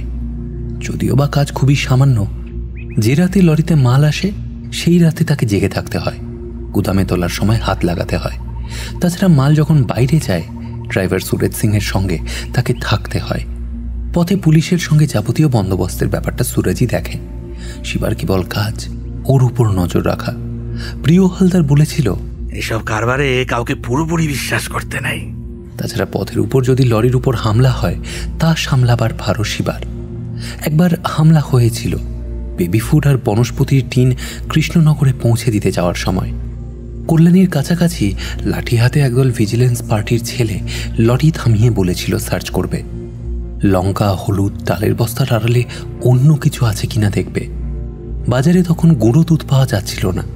শিবা তাদের সঙ্গে তর্ক করতে করতে আচমকা রড হাতে লাফিয়ে নেমে লরির সামনে দাঁড়ানো দুজনের উপর চালিয়ে দেয়। এরপর নির্বিঘ্নেই মাল পৌঁছে দিয়ে অন্য পথে ফিরেও আসে। গোরাবাবু শুনে খুশি হয়েছিলেন। শান্ত মৃদুস্বরে বলেছিলেন, লরি থেকে নামার দরকার কি, সামনে আটকে দাঁড়ালেও চালিয়ে চলে যাবে। তিনি আরো খুশি এবং নিশ্চিত হয়েছিলেন যেদিন শিবার জন্য সাধু থমকে হাত নামিয়ে নেয়। শিবা সেই রাতেই প্রথম এখানে সাধুকে দেখল। লরিতে এসেছিল তামার তার। অন্ধকারে সাধু দেখতে পায়নি শিবাকে। লরি থেকে নেমেই সে একধারে দাঁড়ানো গোরাবাবুর সঙ্গে কথা বলতে শুরু করে। শুধু তামাই নয়, সঙ্গে কিছু ইস্পাতের চাদরও ছিল। শিবা একাই সব জিনিস গুদামে তুলে দিয়ে দরজায় চারটে তালা এঁটে দেখে গোরাবাবু বা সাধু নেই। সুরজ জানালো ওরা বাড়ির ভিতরে গেছে। নিয়ম, কাজ হয়ে গেলেই চাবি গোরাবাবুর হাতে জমা দিতে হবে। একতলায় বৈঠকখানার পিছনে ঘরটায় টেবিল ল্যাম্প চলছিল। গোরাবাবু চেয়ারে বসে, সাধু টেবিলের ওধার থেকে ঝুঁকে চাপা উত্তেজিত স্বরে কথা বলছে। সেই সময়েই শিবা দরজার কাছে এসে দাঁড়ায়। যা কথা হয়েছিল তাই দিতে হবে। রেট বেড়েছে, খরচ বেড়েছে, আপনাকেও বাড়াতে হবে। এবারে এই নাও, পরে দেখা যাবে। আগের বারও তো এই কথাই বলেছিলেন। দেখো, গোলমাল করো না, যা দিচ্ছি নাও, নয়তো কি? আপনার হাতে মিনিস্টার আছে, এমএলএ আছে, পুলিশ আছে, তাই তো? সাধু, বেশি বার বেরো না, যা দিচ্ছি নাও। সাধু হঠাৎ দুহাত বাড়িয়ে গোরাবাবুর দুটো বাহু ধরে তাকে টেনে তুলল। গায়ে হাত কেন? যা কথা হয়েছিল সেই রেট চাই। এই বলে সাধু প্রচণ্ডভাবে গোরাবাবুকে ধরে ঝাঁকাতে লাগলো। আর ঠিক তখনই তার কাঁধে কার যেন হাত পড়ল। চমকে উঠে সাধু মুখ ফিরিয়ে দেখে সামনে শিবা দাঁড়িয়ে। ছেড়ে দাও। কিছুক্ষণ শিবার মুখের দিকে তাকিয়ে সাধু আস্তে আস্তে হাত নামিয়ে ছেড়ে দিল গোরাবাবুকে। তার চোখ দুটো থেকে যেন বিষ ঝরে পড়ছে। আবার তুই এখানেও? তোলা রইল, সব তোলা রইল। একদিন সব শোধ দিতে হবে তোকে। সাধু হাত বাড়াতেই গোরাবাবু ড্রয়ার থেকে নোটের গোছা বের করে তুলে দিল। সাধু সেগুলো গোনা শেষ করে আর একটিও কথা না বলে ঘর থেকে বেরিয়ে গেল। এদিকে তখন গোরাবাবুর মুখের হাসি আর ধরে না। শিবা চাবির তোড়া টেবিলে রেখে বেরিয়েই যাচ্ছিল। গোরাবাবু তাকে ডেকে নিজের হাত থেকে ঘড়িটা খুলে পাড়িয়ে ধরে বলেছিলেন, you are a very very good boy. I now. কথাটা শুনে শিবা খুশি হয়েছিল খুব। ঘড়িটা হাতে ধরে ঘুরিয়ে ফিরিয়ে দেখেছিল সে। বিছানায় শুয়ে হাতটা কানে ঠেকিয়ে টিকটিক আওয়াজ শুনতে শুনতে তার মনে পড়ে যায় ভবানী স্যারকে। আশ্চর্য, সেদিনও ঠিক এভাবেই সাধুর কাঁধে হাত রেখে সে বলেছিল, ছেড়ে দাও। গোরাবাবু গুড বয় বলায় যতটা ঝলমলে লাগছিল, ধীরে ধীরে সেটা মলিন হয়ে গেল। আজ একই ভঙ্গিতে সাধুর কাঁধে হাত দিয়ে সে একই কথা বলেছে। দুবারই সে রক্ষা করেছে দুটো লোককে, কিন্তু কি যেন একটা তফাৎ রয়ে যাচ্ছে দুটোর মধ্যে, আকাশ পাতাল তফাৎ। সেদিনের মতো তার নিজেকে আর বিরাট মনে হচ্ছে না। শিবা ঘড়িটা আঁকড়ে ধরে সেই রাতে শুধু ভবানী স্যারেরই কথা ভেবেছিল। শিবা এখন জানে গোড়াবাবুর নানান ধরনের ব্যবসার মধ্যে ট্রেনের ওয়াগন ভেঙে লুট করা মাল কেনা এবং বিক্রি, চোরাচালানি, কালোবাজারি এইসব ব্যবসাও আছে। হাত বাড়িয়ে টেবিল থেকে খড়িটা তুলে নিয়ে শিবা সময় দেখল। আজ সিনেমা দেখতে যাওয়ার ইচ্ছে ছিল ওর, কিন্তু আর সময় নেই। সূর্য অস্ত যাচ্ছে। একদিন রাতে এমন হয় শিবা কিছুতেই ঘুমোতে পারে না। স্টিমারের ভোঁ শুনলে তার অস্বস্তি হয়। তখন আরও বেশি করে সে নিঃসঙ্গ বোধ করে। নিম গাছের নিচু ডাল থেকে লোহার শিকল ঝুলছে, ডগায় একটা আংটা। হেভি পাঞ্চিং ব্যাগটা ওই আংটা থেকে ঝোলে। ব্যাগটা ঘরের মধ্যে এক কোণে পড়ে রয়েছে। প্র্যাকটিস করতে ইচ্ছে করে না তার। গত 2 মাসে কেবল 3 বার মাত্র ব্যাগটা ঝুলিয়েছিল। গোটাকুড়ি ঘুষি মেরেই বিরক্ত বোধ করে। 3 মাস শিবা দৌড়ইনি। গঙ্গার ধার দিয়ে উত্তরে বাগবাজারের খালের মুখ, নয়তো দক্ষিণে হাওড়া ব্রিজের তলা পর্যন্ত গিয়ে আবার ছুটে ফিরে আসত। 3 দিনের আগে স্কিপ করেছিল, অল্পক্ষণেই হাঁপিয়ে গিয়ে ছেড়ে দেয়। শ্যাডো প্র্যাকটিস করতেও আর ভালো লাগে না। শিবা 2 আঙুলে চিমটের মতো ধরে পেটের মাংস টানল। ঢিলে হয়ে গেছে বেশি, শরীর বেশ ভারী লাগে আজকাল। শিবা স্থির করল ওজন কমাতে হবে, খাওয়াও কমাতে হবে। 8 মাস আগে ন্যাশনাল চ্যাম্পিয়নশিপ থেকে ফিরে আসার পর শরীরের দিকে আর নজর দেওয়া হয়নি। এবার দিতে হবে। আর 2 মাস পরেই কলকাতায় অল ইন্ডিয়া ইনভিটেশন টুর্নামেন্ট। সে যে ন্যাশনাল চ্যাম্পিয়ন হতে পারেনি এ কথাটা তার মনেই থাকে না। মনে করা দরকার, মাঝে মাঝে দরকার। বোম্বাইয়ে চ্যাম্পিয়নশিপ শুরুর আগে সে আর সুনীল বেরা ওজন দেওয়ার জন্য ব্রেবন স্টেডিয়ামে যায়। অন্যান্য রাজ্যের বক্সাররাও এসেছে।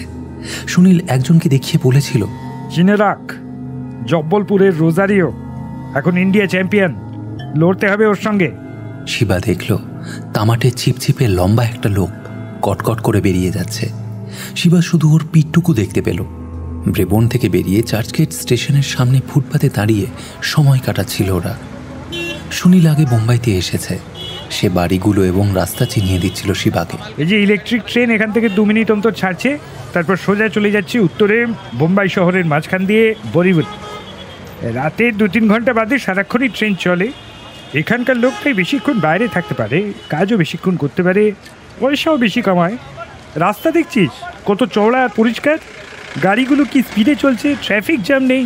কলকাতার থেকে সভ্য শহর। ওরা হাঁটতে যাবে এমন সময় একটা পোস্টার চোখে পড়ল সুনীলে। এই শিবা, ক্রিকেট খেলা হচ্ছে মেয়েদের, বেঙ্গল খেলছে রাজস্থানের সঙ্গে, চল দেখে আসি। এই খেলাটি শিবা একদমই বোঝে না, পছন্দও করে না। সুনীলই তাকে টেনে আনলো স্টেশনের পাশের রাস্তা দিয়ে ওয়াংখেড়ে স্টেডিয়ামে। দর্শক খুবই কম। সুনীল টিকিটের পয়সা দিল। গ্যালারিতে শিবা বিরক্ত হয়ে বসেছিল। বেঙ্গল ফিল্ড করছে। একবার বল তাদের দিকে বাউন্ডারি হলো এবং যে মেয়েটি বল কুড়োতে ছুটে এলো তাকে দেখা মাত্রই শিবা চিনতে পারল। এ তো ভবানী স্যারের কোচিংয়ের সেই মেয়েটি যে জিমন্যাস্টিকও করে। নামটা জানা নেই, কিন্তু ও ক্রিকেট খেলছে কেন? তাহলে জিমন্যাস্টিক করা কি ছেড়ে দিয়েছে? শিবা খানিকক্ষণ মন দিয়ে খেলা দেখে শেষে হাই তুলতে তুলতে সুনীলকে বলল, চল চল, পিচ্ছিতে লাগছে। কি ভালো লাগে তোদের এই সব ঠুকুস ঠুকুস খেলা। ওঠ ওঠ ওঠ, ভেলপুরি খাবো, খিদে পেয়েছে। তোর খালি খাই খাই, অত খেলে আনফিট হয়ে যাবি। আরে বস না, খেলা তো শেষ হয়ে এলো। বেঙ্গল আর 2টো উইকেট পেলেই জিতবে। হ্যাঁ রে, এদের খেলার পোস্টার দিয়েছে, আমাদের দেয়নি কেন? কাপড়ে লিখে টাঙিয়েছে স্টেশনের সামনে, চোখে পড়েনি তোর? মেয়েরাও কি বক্সিং করে নাকি? না। খেলা শেষ হলো। বেঙ্গল জিতেছে 32 রানে। সাদা প্যান্ট পরা মেয়েরা মাঠ থেকে বেরিয়ে প্যাভিলিয়নে গেল। ওরা দুজন মেরিন ড্রাইভ ধরে হাঁটতে হাঁটতে এগোলো চৌপট্টির দিকে ভেলপুরি খাওয়ার জন্য। জায়গাটায় মেলার মতো ভিড়। আরব সমুদ্রের কোলে হাঁসুলির মতো মালাবার পয়েন্ট থেকে নরিম্যান পয়েন্ট পর্যন্ত অর্ধচন্দ্রাকৃতি উপকূল, চওড়া বেলাভূমি। সেখানে বেড়াতে আসা মানুষ কিচকিচ করছে। দুপাশে তাকালে প্রকাণ্ড উঁচু বাড়িগুলো বুঝিয়ে দেয় এই শহর স্পর্ধা দেখাতে জানে। ভেলপুরি, আলু মটর, পেঁয়াজি, আইসক্রিম যা দেখলো শিবা তাই কিনে খেলো। ওরে অত খাসনি শিবা, ওয়েট বেড়ে যাবে। ট্রেনিং করে কমিয়ে নেবো। তারপর কুটি কুটি জলের দিকে এগিয়ে গেল শিবা। সমুদ্রের জলের স্বাদ কেমন তা পরখ করার ইচ্ছেই। ফিরে আসছে যখন দূর থেকেই দেখলো সুনীল কথা বলছে সেই লোকটির সঙ্গে যার জামায় লাল সাদা ফুলের ছাপ, 4 ইঞ্চি চওড়া বেল্ট, কবজির ওপর উল্কি, ছিপছিপে লম্বা। নাম রোজারিও। সঙ্গে একটি বাচ্চা ছেলে, বছর 6-7 বয়সের, আর স্কার্ট ব্লাউজ পরা এক মহিলা। শিবা মনে মনে কুঁকড়ে ভিড়ের মধ্যে লুকিয়ে পড়ার কথা ভাবল। যার সঙ্গে 2-3 দিনের মধ্যে রিঙে লড়তে হতে পারে তার সঙ্গে সে কথা বলতে চায় না। এই শিবা, এদিকে আয়, আলাপ করিয়ে দি। অনিচ্ছা সত্ত্বেও শিবা কাছে আসতেই রোজারিও হাত বাড়িয়ে দিল। কুণ্ঠিতভাবে শিবাও হাত বাড়ালো। बेरा was just telling me about you. हम तो रिटायर करने वाला बुढ़ा है, तुम्हारा पंच बहुत जोरदार है। हम बेरा से सुना है सब, तो थोड़ा आहिस्ते आहिस्ते हमको हिट करो। हम मर जाएगा तो मेरा ये बीबी और वो बच्चा को कौन देखेगा? नहीं नहीं, हम तो আপনার কাছ থেকে सीखेगा। क्या सीखेगा? हम बहुत साल बॉक्सिंग में हैं। सुन के रखो, never shake your hands with an opponent until you have whipped him. जीतने के आगे ओपोनेंट के साथ कभी भी हैंडशेक मत करना। आप भी तो किया, आप ही तो पहले हाथ मिलाया, इसलिए तो शिवा ने भी। देखो, हम ओपोनेंट को हेट करता है, we fight, but deep in our mind we do not really hate. हम मन में हेट बनाता है, घिन बनाता है, मन में ओपोनेंट को खराबी दुश्मन बना के हम उसको अटैक करता है। শিবা যখন কথাগুলো বোঝবার চেষ্টা করছিল, তার গা ঘেঁষে দাঁড়ানো রোজারিওর ছেলেটি তখন একদৃষ্টে তাকিয়ে এক বেলুনওয়ালার দিকে। শিবা ঝুঁকে পড়ল, বেলুন নেবে খোকা? ছেলেটি লজ্জা পেয়ে তার মায়ের দিকে সরে গেল। শিবা ওর হাত ধরে টেনে নিয়ে গেল বেলুনওয়ালার কাছে। 2টো বেলুন কিনে ওর হাতে দিল। খুশিতে ঝকঝক করে উঠল ছেলেটার 2টো চোখ। কি নাম তোমার? নীল, নীল রোজারিও বলে ছেলেটি ছুটে তার মায়ের কাছে গেল। শিবার মনে পড়ল তার ভাই নীলুকে। অনেকটা এই বয়সে এসে মারা গিয়েছিল। अच्छा, thank you for the balloons. हमको अभी जाने का है। ये मेरा लास्ट नेशनल्स है, इसी के लिए वो नील और उसका मम्मी को लेके आया। पप्पा कैसा फाइटर है नील अपने आंखों से देखेगा। उनको ये लास्ट चांस है। যাবার আগে নীল হাত নাড়ল, শিবাও হাত নাড়ল। ছেলেটা কিন্তু বেশ। আরে আচ্ছা, হ্যান্ডশেক করা নিয়ে কি বললো বলতো? বলল মনে মনে রাগ ঘেন্না তৈরি করে অপোনেন্টকে মারার জন্য, কিন্তু ওটা বানানো ব্যাপার। আসলে মনের মধ্যে সত্যি সত্যি কাউকে ঘেন্না করে না। ধুর, এসব বানিয়ে টানিয়ে এখন লড়তে হবে, জিততে হবে। কেন এমনি যেতে জানা? যখন হারবার ভয় পেয়ে বসে লোকে তখনই এসব করতে হয়। শিবার কথাটা শেষ হওয়া মাত্র ওরা দেখল সাদা প্যান্ট আর শার্ট পরা 4টি মেয়ে ভেলপুরির দোকানের দিকে এগোচ্ছে। ওদের একজনকে আমি চিনি। কি হলো, ওরকম করে তাকাচ্ছিস কেন? বিশ্বাস হলো না কথাটা? ওরা বেঙ্গল টিমের মেয়ে। তুমি ভবানী স্যারের কোচিংয়ে পড়তে না? লালবাগানে তো জিমনাস্টিকও করতে। হ্যাঁ। আর পড়তে যাওনি কেন? আর গুন্ডা টুন্ডার কিছু ভয় নেই? তা আপনি এখানে? আমাদের ন্যাশনাল চ্যাম্পিয়নশিপ হচ্ছে। কিসের? বক্সিং। ও, তোমাদেরও তো হচ্ছে, আজ দেখলাম বসে বসে। আমরা সেমিফাইনালে উঠলাম। আমাদেরটা দেখবে না? সামনেই ব্রেবন স্টেডিয়ামে হবে। কাল আরম্ভ, ফাইনাল রোববার। বক্সিং বিশ্রী ব্যাপার, দেখলেই কেমন যেন মাথা ঘোরে। খালি ঘুষি মারা, মুখ ফাটিয়ে দেওয়া। মেয়েরা আড়ষ্ট হয়ে ভেলপুরি দোকানের দিকে মুখ করে দাঁড়ালো। কারণ খুঁজতে গিয়ে শিবা দেখল শীর্ণ লম্বা এক মহিলা তার দিকে কটমট চোখ রেখে মেয়েদের দিকে এগোচ্ছে। এত দেরি হচ্ছে কেন তোমাদের? সব সময় সব জায়গায় আড্ডা না দিলেই নয়। গাড়ি কতক্ষণ তোমাদের জন্য অপেক্ষা করবে? শিবা ততক্ষণে পায়ে পায়ে পিছোতে শুরু করে দিয়েছে। প্রথম লড়াই ছিল দিল্লির অরুণ কুমারের সঙ্গে। শিবা ড্রেসিং রুমের বেঞ্চে বসে অপেক্ষা করছে। এমন সময় পাকা চুল ভরা মাথা, গাড়ে গর্দানে বেটে একটি লোক শিবার পিছন থেকে ঝুঁকে ফিসফিস করে বলল, শিবাজি আইচ। শিবা ঘাড় নাড়তেই বলল, আই এম বেহরাম মিস্ত্রি। নামটা শিবা শুনেছে, প্রিয় হালদার বলেছিল। গোরাবাবুর সঙ্গে এই লোকটা আর একটা পাঞ্জাবি মিলে অল ইন্ডিয়া টুর্নামেন্ট করবে। फर्स्ट राउंड में नॉकआउट करो, इनाम मिलेगा 100 रुपीज। ये अरुण कुमार कुछ नहीं कर सकोगे। শিবা ফ্যাল ফ্যাল করে তাকিয়েছিল। যন্ত্রের মতো শুধু মাথাটা হেলালো। गोरा टिलेक्स भैया, तुम बहुत फास्ट और हार्ड हिटर बॉक्सर। तुम्हारा पर विन का दर आज कलकत्ता में 4-1, फर्स्ट राउंड नॉकआउट का दर 8-1, मुंबई में 3-1, दिल्ली में भी 3-1।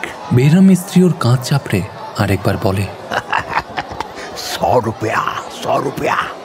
ঘরের আরেক দিকে আড়ষ্ট হয়ে বসে থাকা অরুণ কুমারের দিকে তাকিয়ে শিবা আবার মাথা হেলালো।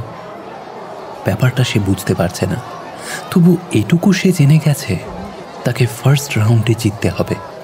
যদি নকআউট করে 100 টাকা। রিংয়ে 2 মিনিটের মধ্যেই শিবা 100 টাকা জিতে নিল। অরুণ কুমার শুরুতেই এগিয়ে এসে দুটো লেফট জ্যাব ছোঁড়ে। শিবা অবহেলায় মুখটা পিছিয়ে নেয়। আবার জ্যাব করতেই শিবার পা হাত পলকে অরুণ কুমারের মাথায় এবং সেটা অনুসরণ করে চলে ডান হাতে সোজা একটা। কাঠের মতো হয়ে গিয়ে ওর হাঁটু দুটো কেঁপে ওঠে। টলতে টলতে অরুণ কুমার পিছিয়ে গেল আর শিবা এগোতে লাগলো। ওর চোখ দেখে শিবা বুঝে গেল লড়াইয়ের ইচ্ছে তার শেষ। এবার শুধু খুশি মতো হাত বাড়িয়ে ওকে মারা। কর্নারে নিয়ে গিয়ে শিবা দ্রুত left right combination চালাতেই Arun Kumar পড়ে গেল। প্রায় 1000 লোক চিৎকার করে শিবাকে তারিফ জানালো। ফটোগ্রাফারদের ফ্ল্যাশ মুহুর্মুহু ঝলসে উঠল। রেফারি যখন অরুণ কুমারের উপর 1-2 গুনে যাচ্ছে, শিবা তখন চোখ পোলালো দর্শকদের উপরে। ব্রেবোর্ন মাঠের একেবারে ইস্ট স্ট্যান্ড ঘেঁষেরই এত লোক সে আগে দেখেনি। ওদের চিৎকার তার ভালো লাগছে। নকআউটই ওদের ভালো লাগে। যত মারবে ততই ওরা ভালোবাসবে। শিবা ভালোবাসা চায়। একা নিঃসঙ্গ জীবনকে ভরাবার জন্য এই চিৎকার তার দরকার। পরদিন দ্বিতীয় লড়াই রেলওয়েজের মার্টিনের সঙ্গে। কতদিনের মতো বেহরাম আবার এলো। आज भी 100 रुपया, फर्स्ट राउंड में ही खत्म करो, ठीक है? শিবা তাই করল। মার্টিন অতি সাবধানী হয়ে অপেক্ষা করছিল শিবার আক্রমণের জন্য। শিবা মুখের সামনে গার্ড না রেখে দুহাত নামিয়ে এক মুখ হাসি নিয়ে ওকে পাক দিয়ে ঘুরতে থাকে। দর্শকরা হৈ হৈ করে ওঠে মজা পেয়ে। বিদ্রুপ করে তারা মার্টিনকে কুকুরের ডাক দিতে শুরু করে। তখন মেজাজ খারাপ করে মার্টিন তীরে এসে শিবার পাঁজরের বাঁ হাতের ঘুষি চালায়। ডান হাতে ঘুষিটা রুখে দিয়েই শিবার লেফট হুক আর আপার কাট ঝলসে ওঠে। ক্যানভাসের নিচের তক্তাটা কেঁপে ওঠে মার্টিনের পড়ার ধাক্কায়। আর সঙ্গে সঙ্গে শিবার কানের পর্দা যেন ফেটে যাবার উপক্রম হয় দর্শকদের চিৎকারের শব্দে। আবার ফার্স্ট রাউন্ড নকআউট। এই রাতেই শিবা আবার রিংয়ে এলো সেমিফাইনালে সার্ভিসেসের শ্যাম বাহাদুরের সঙ্গে লড়তে। এখনো পর্যন্ত তার গায়ে একটাও ঘুষি লাগেনি। আর একদিক থেকে উঠেছে রোজারিও আর রবি শেখার। দুটো লড়াই পুরো 3 রাউন্ড পর্যন্ত লড়ে জিততে হয়েছে রোজারিওকে। বলেই ধরে রেখেছিল ফাইনালে তার সঙ্গে শ্যাম বাহাদুরের লড়াই হবে। কিন্তু এখন অন্য গুঞ্জন শোনা যাচ্ছে। শিবা ড্রেসিং রুমের বাইরে দাঁড়িয়ে দেখছিল রোজারিওর লড়াই। রবি শেখারকে নাস্তানাবুদ করছে। সুনীলও তার সঙ্গে দাঁড়িয়ে। প্রথম দিনেই সুনীল এই রবি শেখারের কাছে হেরেছে। সেকেন্ড রাউন্ডে রেফারি লড়াই থামিয়ে দেয়। সুনীলের তখন ভ্রু কেটে রক্তে মুখ ভেসে যাচ্ছিল। মিস্ত্রি শিবাকে ডান হাতের পাঞ্জা তুলে দূর থেকে দেখালো। শিবা বুঝতে পারল না। সুনীলকে বলল, শুনে আয় তো কি বলছে। 500 যদি ফার্স্ট রাউন্ডে নকআউট করতে পারিস। ফার্স্ট রাউন্ডেই নকআউট করেছিল শিবা এবং চ্যাম্পিয়নশিপে এই প্রথম সে খুশি খেল। শ্যাম বাহাদুর একটা রাইট সুইং সঙ্গে একটা লেফট হুকও পাঠিয়েছিল। শিবা সাইড স্টেপ করে বাঁ দিকে সরে গিয়েও দেখতে পায় নেপালির মুখের সামনে ডান হাতের কার্ড নামানো। অবিশ্বাস্য দ্রুততায় জল লক্ষ্য করে শিবার লেফট হুক বেরিয়ে এলো। ডান হাতে মারল বুকে, পাঁজরের ঠিক মাঝখানে। শ্যাম বাহাদুর ঝুঁকে পড়তেই তার মুখে শিবার লেফট রাইট আর একটা আপার কাট ঝড় তুলে দিল। শান্ত এবং ক্লান্তভাবে শ্যাম বাহাদুর আস্তে আস্তে উবু হয়ে লুটিয়ে পড়ল ক্যানভাসে। রিং থেকে নামা মাত্র কারা তাকে কাঁধে তুলে ড্রেসিং রুমে পৌঁছে দিয়েছিল। তখন শিবার মনে হচ্ছিল যা কিছু দেখছে শুনছে সবই যেন অবাস্তব।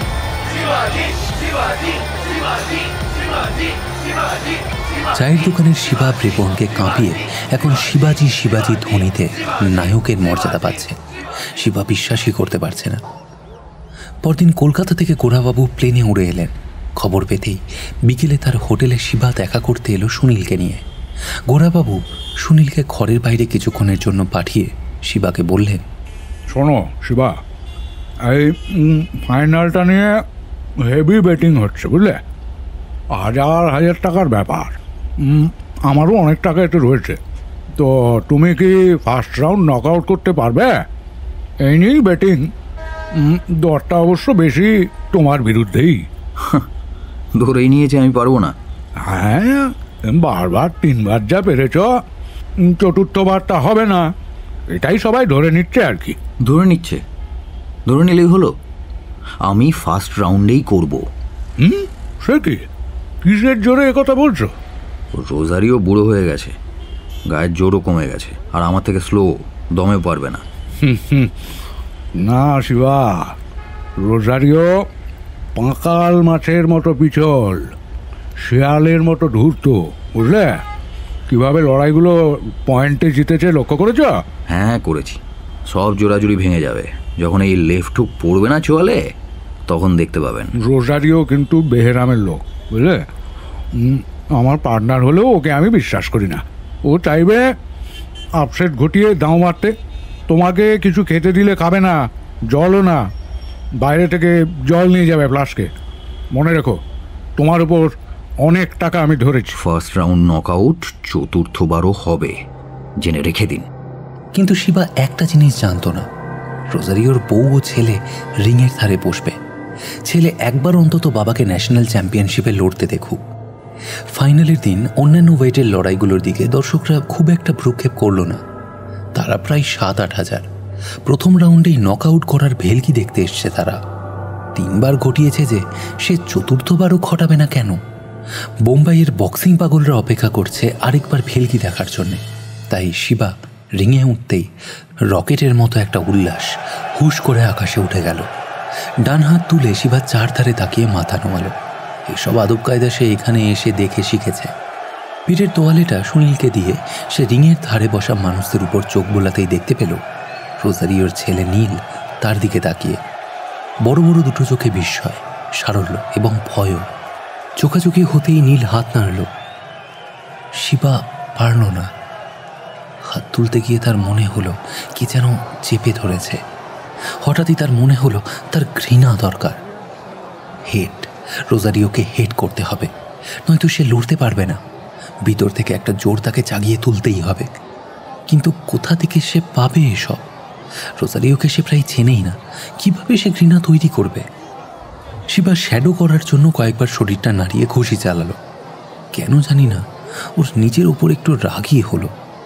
কেন যে ওকে বেলুন কিনে দিতে গেলাম, কেন যে ওকে নীলু মনে হলো। বক্সিংয়ে এত স্নেহ মায়া মমতা চলে না, এটাও বুঝতে পারলাম না। গাধা একটা আমি।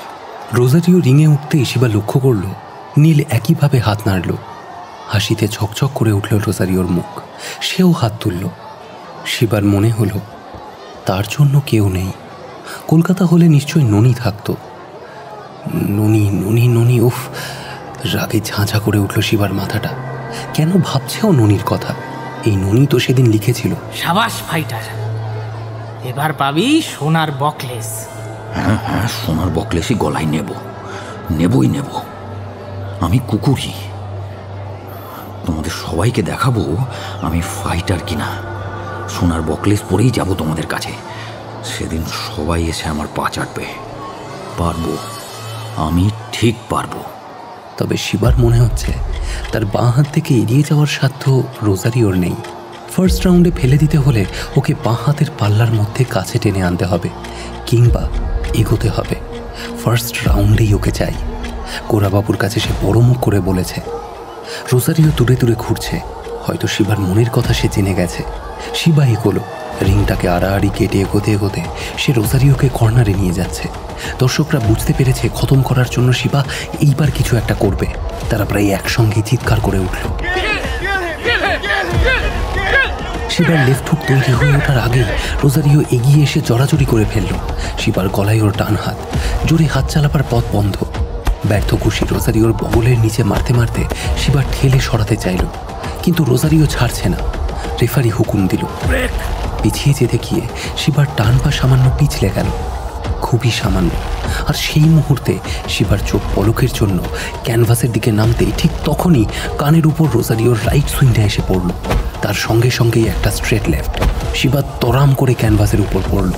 মাথার মধ্যে আবার সেই ভোঁ ভোঁ আওয়াজটা শুরু হয়েছে। ঘরের দরজা খুলছে, গাঢ় হলুদ আর সবুজ আলো তপতপ করছে। এই অবস্থাটার সঙ্গে শিবা পরিচিত। মৌমাছির ডাকের মতো মাথার ঝিমঝিমে ভাবটা বন্ধ করে দিতে পারলে ঘরের মধ্যে ঢুকেও সে বেরিয়ে আসতে পারে। মাথা ঝাঁকালো সে, হাঁটুর উপর ভর দিয়ে বসল। এই তো এবারে যেন এলোমেলো ভাবটা কেটে যাচ্ছে। রোজারিও দূরে কর্নারে দাঁড়িয়ে। উঠে দাঁড়ালো শিবা। 3 মিনিটের অনেকখানি চলে গেছে। আর নয়, এবার ওকে মেরে শুইয়ে দিতে হবে, দিতেই হবে। মনে মনে শিবা গর্জে উঠে তেড়ে গেল। চারিদিকে ঢেউয়ের মতো ভেঙে পড়ছে গর্জন। শিবার মুখে জ্যাপ পড়ল, পেটে একটা, ডান হাতে। সে কিছুই অনুভব করল না। রোজারিওর ঘুষিতে চোর নেই। শিবা খুঁজছে বাঁ হাতের পাল্লায় রোজারিওকে পেয়েও গেল। লেফট হুকের সঙ্গে সঙ্গে নাকের নিচে ছুড়ে দিল স্ট্রেট রাইট। পড়ে গেছে রোজারিও। গল গল রক্ত ঝরছে নাক থেকে। বাজ পড়ার মতো একসঙ্গে কয়েক হাজার কণ্ঠের উল্লাস কাঁপিয়ে তুলল পুরো স্টেডিয়ামকে। যা চাইছিল ওরা তাই পেয়েছে। একটা কচি গলা ডেকে উঠল, ছোট্ট খোপানি যেন। রোজারিও ক্যানভাস থেকে মুখ তুলল, 2 হাতে ভর দিয়ে দেহের উপরিভাগ তুলে তাকালো যেদিক থেকে ডাকটা আসছে সেই দিকে। 2 চোখ ঠিকরে উঠল দুর্দমনীয় জেদার ইচ্ছা। যন্ত্রণায় গালের পেশিগুলো তুমড়ে যাচ্ছে। প্রাণপণে সে দেখতে চাইছে তার রক্তমাংসের প্রতিচ্ছবিকে, যার সামনে সে নায়ক হয়ে বিরাজ করতে চায়। রোজারিওর মাথাটা অল্প অল্প নড়ে উঠল। টপ টপ রক্ত থুতনি বেয়ে গেঞ্জির উপর পড়ছে। পিড়পিড় করে কিছু বলল সে। তারপর শরীরের শেষ শক্তিটুকু নিংড়ে একটা ঝাঁকুনি দিয়ে যখন সে উঠল, রেফারি তখনই গুনে ফেলেছে। কর্নার থেকে শিবা দ্রুত এগিয়ে আসছে। রোজারিও মুখের সামনে 2 হাতের গার্ড রেখে টলতে টলতে পিছিয়ে গেল। আর ঠিক তখনই ঘণ্টা পড়ল প্রথম রাউন্ড শেষ হওয়ার। শিবা বিভ্রান্ত চোখে তাকিয়ে রইল রোজারিওর দিকে। সাদা গেঞ্জিটা লাল হয়ে গেছে, গালে কাঁধে রক্তের ছোপ, অথচ চোখ দুটো জলজল করে চলছে। সম্মোহিতের মতো শিবা রিংয়ের বাইরে তাকালো। নীল বড় বড় চোখে তার বাবার দিকে তাকিয়ে। এক হাতে আঁকড়ে রয়েছে তার মায়ের হাত। অদ্ভুত একটা বিষণ্ণতার দুঃখ শিবার মনের মধ্যে ছেয়ে আসছে। ধীরে ধীরে সে নিজের কর্নারে ফিরে এলো। অবসাদে তার শরীর ভেঙে পড়তে চাইছে। ভাবছে একটা স্মৃতি, একটা চেহারা, টুকরো কিছু কথা ক্রমশ এগিয়ে আসছে রেলগাড়ির মতো গম গম শব্দ তুলে। শিবার মুখ মুছিয়ে দিতে দিতে সুনীল ঝড়ের মতো নির্দেশ, উপদেশ, ধমক, অনুরোধ দিয়ে চলল। কিন্তু কিছুই ঢুকল না শিবার কানে। অপর কর্নারে টুলে বসা রোজারিওর দিকে তাকিয়ে এসে ঠিক তখনই তার মাথার মধ্যে স্মৃতির রেলগাড়িটা এসে পৌঁছল, যার থেকে নেমে এলো ভবানী স্যার আর সাধু। এগিয়ে এসে সাধু ভবানী স্যারের ডান হাতটা মুঠোয় ধরল। সাধুর হাতের পেশিগুলো তপতপ করে লাফিয়ে উঠেই পাথরের মতো স্থির হয়ে রইল। স্যারের মুখে যন্ত্রণার ছাপ একবার ফুটে উঠে মিলিয়ে গিয়ে স্বাভাবিক হলো। সাধুর ফর্সা মুখ টকটকে দেখাচ্ছে, কপালে বিনবিনে ঘাম, চোয়াল শক্ত হচ্ছে তার। শিবা, তুই ভুল করছিস। নকআউট করার জন্য চেষ্টা করিসনি, পারবি না। রোজারিও পয়েন্ট তুলে নিচ্ছে, তুই বাজে লড়ছিস। ফ্যাল ফ্যাল করে শিবা তাকিয়ে রইল সুনীলের মুখের দিকে। কি বলছে ও? কিছুই বুঝতে পারছে না শিবা। তার ওই ঘুষি খেয়েও রোজারিও উঠে দাঁড়ালো। 3টে নকআউট এই ঘুষিতেই হয়েছে, অথচ ও উঠে দাঁড়ালো কিসের জোরে? শিবার চোখের সামনে ভাসছে ভবানী স্যার। মাথাটি সামনের দিকে ঝুঁকে পড়ছে, ঠোঁট দুটো ফাঁক হয়ে যাচ্ছে, শরীরটা আস্তে আস্তে কুঁজো হয়ে যাচ্ছে ভবানী স্যারের। শিবার বুক থরথর করে কাঁপতে লাগলো। রোজারিও নিয়ে পড়েনি। কি অসম্ভব ক্ষমতায় সে উঠে দাঁড়ালো। এই ক্ষমতা সে কোথা থেকে পেল? রোজারিও এখন যেন ভবানী স্যার হয়ে গেছে। শিবা শিউরে উঠল। শিবার স্মৃতির রেলগাড়ি একটা ঝাঁকুনি দিয়ে তার মাথা থেকে বেরিয়ে রওনা হয়ে গেল। ঘণ্টা পড়েছে, দ্বিতীয় রাউন্ড শুরু হবে। মাথাটা এখন গ্রামের স্টেশনের নির্জন প্ল্যাটফর্মের মতো ফাঁকা। রোজারিও উঠে এগিয়ে আসছে। সেদিন সাধুর চোয়াল ভেঙে শাস্তি দিয়েছিল যে, সে এখন কোথায়? শিবা যখন রোজারিওর মুখোমুখি হলো, তখন তার মনের গভীরে শুঁয়োপোকার মতো একটা ভয় নড়ে বেড়াতে শুরু করেছে। অসহায় বোধ করে সে দুপাশে দ্রুত তাকিয়ে নিল। আবার চিৎকার উঠছে। শিবা একটা জ্যাপ ছুঁড়েই পাশে সরে গেল। রোজারিওর চোখের দিকে তাকিয়ে পুরো চশমার কাঁচ দেখতে পেল সে। বিদ্যুতের তীব্র আলো পড়ে বরফকুচির উপর সূর্য রশ্মির মতো ঝকমক করছে। শিবার চোখ ধাঁধিয়ে আসছে। সে শুধুই ঘুরতে শুরু করলো রিংয়ের ভেতর, রোজারিওকে দূরে রেখে। রোজারিওর দুটো হাত সাপের ফোনার মতো এক একবার এসে ছোবল দিয়ে যাচ্ছে শিবার মুখে, বুকে, কাঁধে। দর্শকরা এবার শিবাকে দুয়ো দিতে শুরু করলো। তারা মার দেখতে চায়। রোজারিও মারছে। দ্বিতীয় রাউন্ড শেষ হতেই শিবা নিজের কর্নারে এসে দু হাতে মুখ ঢেকে বসল। সবাই একসাথে চিৎকার করছে। 7-8 হাজার দর্শক খেপে গেছে। সুনীল জল এগিয়ে দিল। শিবা খেলো না। সুনীল এক নাগাড়ে তোয়ালে দিয়ে হাওয়া করতে লাগলো। শিবা বুঝে গেছে যে সে হারছে এবং হারবে। মনের মধ্যে অবসন্নতা, শরীরও অবসন্ন লাগছে ভীষণ। নিজের উপর আর আস্থা নেই। যতবার সে রোজারিওর দিকে তাকাচ্ছে, ওর ওই রক্তে ভেজা গেঞ্জি, ফুলে ওঠা নাক তাকে বিষণ্ণ করছে। প্রতিবারই তার মনে হয়েছে এই লোকটা আজ হারবে না, ঠিক করেই রিঙে নেমেছে। কোমস বলেছিল, চ্যাম্পিয়ন তৈরি হয় তাদের ভিতরে, একেবারে ভিতরের জিনিস থেকে। আর সেটা হলো ইচ্ছে, মনের জোর, যাকে বলে ওয়েল। রোজারিওর ইচ্ছে ছেলের সামনে বীর হবে। ছেলের মনে বাবার এই ছবি চিরকালের জন্য আঁকা থাকুক। শিবা মাথা নাড়ল। সে কারোর জন্য ছবি আঁকতে চায় না। তার কোনো ইচ্ছে নেই, শুধু টাকা রোজগার করা ছাড়া। মনের জোর না থাকলে চ্যাম্পিয়ন হওয়া যায় না। শিবাও চ্যাম্পিয়ন হতে পারেনি। তৃতীয় রাউন্ড ছিল দ্বিতীয়বারেরই পুনরাবৃত্তি। পয়েন্টে সে হেরে যায়। ধিক্কার আর দুয়ো শুনতে শুনতে সে রিং থেকে নামে। ড্রেসিং রুমে যাওয়ার সময় সে দেখতে পায় বেঙ্গল ক্রিকেট টিমের 3টি মেয়ে। তাকে দেখেই মুখ ঘুরিয়ে নিল। সুনীল বলল, গোরাবাবু আজই তোকে দেখা করতে বলেছে। কে? ও এসো। শিবাজি, কাল কি বলেছিলে আমায়? আমার কত টাকা ক্ষতি করেছো তা জানো? অপদার্থ হামবাক্য টাকা খেতে পারছিলে না, মাথার উপর একটা চালা পর্যন্ত ছিল না। তুলে এনে খাইয়েছি, ঘর দিয়েছি, টাকা দিয়েছি, আর তার বদলে পেলাম লোকসান আর ক্ষতি। ইডিয়েট, অশিক্ষিত, শুধু বুকনি সর্বস্ব। রাগে কাঁপছিলেন গোরাবাবু। হঠাৎ দুপা এগিয়ে এসে শিবার গালে ঠাস করে একটা চড় কষালেন। হতভম্ব চোখে শিবা তাকিয়ে রইল। সব জারি জুড়ি ভেঙে যাবে এই লেপটুক চোয়ালে পড়লে। তা কোথায় সেই লেপটুক? পাঁটার মতো শুধু বড়াই, ফার্স্ট রাউন্ডে জিতবই।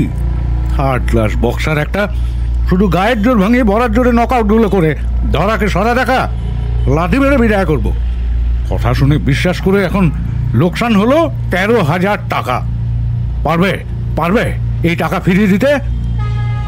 মনে রেখো, এই লোকসান উসুল করে দিতে হবে। ইনভিটেশন টুর্নামেন্ট কলকাতায় হবে ঠিক হয়েছে, অনেক বড় টাকার খেলা। এই রোজারিওর সঙ্গেই তোমায় লড়তে হবে। যদি আবার আমায় ডোবাও তাহলে চিরতরে যাতে তোমার বক্সিং ঘুচে যায় সে ব্যবস্থা আমি করব। এখন দূর হয়ে যাও আমার চোখের সামনে থেকে। নিঃশব্দে ওরা দুজন বেরিয়ে এলো। রাস্তায় পা দিয়েই শিবা সুনীলকে জিজ্ঞাসা করলো, আমি পারলাম না কেন বলতো সুনীল? তোকে দেখে মনে হচ্ছিল তোর মন যেন লড়াইয়ে নেই, আছে অন্য কোথাও। বহুদিন আগে বোম্বাইয়ের রাস্তায় সুনীলের বলা কথা কটি এই বিকেলে মনে পড়ল। অন্য কোথাও, কোথায় ছিল তার মন সেদিন? জুতোর ফিতে বাঁধার জন্য ঝুঁকতেই শিবার স্ফীত পেটে চাপ পড়ল। কাল থেকেই ট্রেনিং শুরু করতে হবে, কাল থেকেই। রাত্রে শিবাকে ডেকে পাঠালেন গোরাবাবু। শিবা, টুর্নামেন্টের ডেট এগিয়ে আনতে হলো এশিয়ান গেমস ট্রায়ালের আগেই করার জন্য। তা তুমি তৈরি আছো তো? হ্যাঁ। দেখো, তোমাকে রোজারিওর সঙ্গেই লড়তে হবে। ওর কাছে হারের শোধ নেবে বলে তুমি দৃঢ় প্রতিজ্ঞ।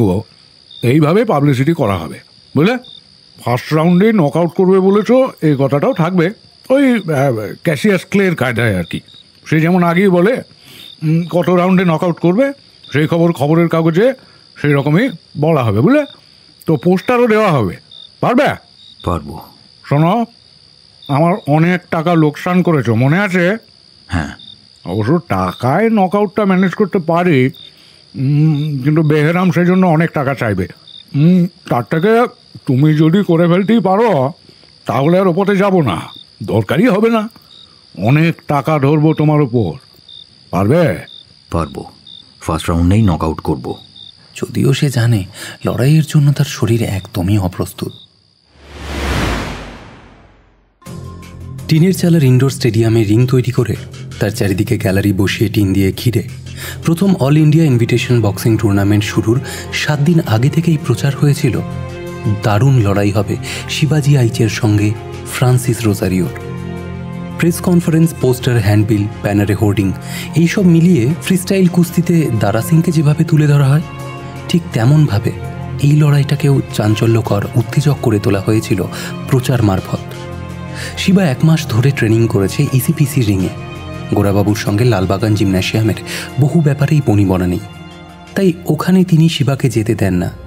তার বাড়িতে উঠে আসার পর থেকেই আশ্চর্য ঘটক বা গোমসের সঙ্গে শিবার সম্পর্ক ছেদ হয়ে গেছে। গত 1 মাস সে নিয়মিত স্পার করেছে সুনীলের সঙ্গে। ভোরে দৌড়েছে গঙ্গার ধার দিয়ে, স্কিপ করেছে, হেভি ব্যাগে ঘুষি মেরে মেরে আঙুলের গাঁটে কড়া তৈরি করে ফেলেছে। সে নিশ্চিত ফাইনালে হারের শোধ তুলবেই। লড়াইয়ের আগে ট্রিপল দিয়ে বানানো ড্রেসিং রুমের এক কোণের বেঞ্চে উপুর হয়ে শুয়েছিল শিবা। ট্রিপলের ওপারে 10 হাত দূরেই আরেকটি ড্রেসিং রুমে রোজারিও। তাদের লড়াই ছিল সবার শেষে। আগের লড়াইয়ের বক্সাররা তৈরি হচ্ছে রিংয়ে যাওয়ার জন্যে। ছোট্ট জায়গাটায় ভিড় ছিল। ঠিক সেই সময় কান্তি সরকার এলো। রে এভাবে শুয়ে কেন? একটু ফ্রি হ্যান্ড কর, শ্যাডো কর। করছি। কান্তিকে দেখে শিবা খানিক অবাকই হলো, আবার ভালোও লাগলো। লালবাগানেই তার বক্সার জীবনের জন্ম। প্রথম ঘুষি খাওয়ার অভিজ্ঞতা এই কান্তিরই হাতে। যদিও এই লোকটিকে সে মন থেকে ঘৃণা করে, তবু লালবাগানের মানুষ কাছে পেয়ে তার বুকের মধ্যে তিরতির করে আবেগ বইতে শুরু করলো। তোর কথা আশ্চর্যদা গোমস প্রায় বলে, বুঝলি? বলে শিবা বড় হয়ে একদম ভুলে গেছে আমাদের। ওরাও তো কেউ আমার খোঁজ নেয়নি। বোম্বাইয়ে গোমস যদি রিংয়ের পাশে থাকতো আমি হারতাম না। খোঁজ নেয়নি কি রে? বোম্বাইয়ে 2 দিনে 3টে নক আউট করলি।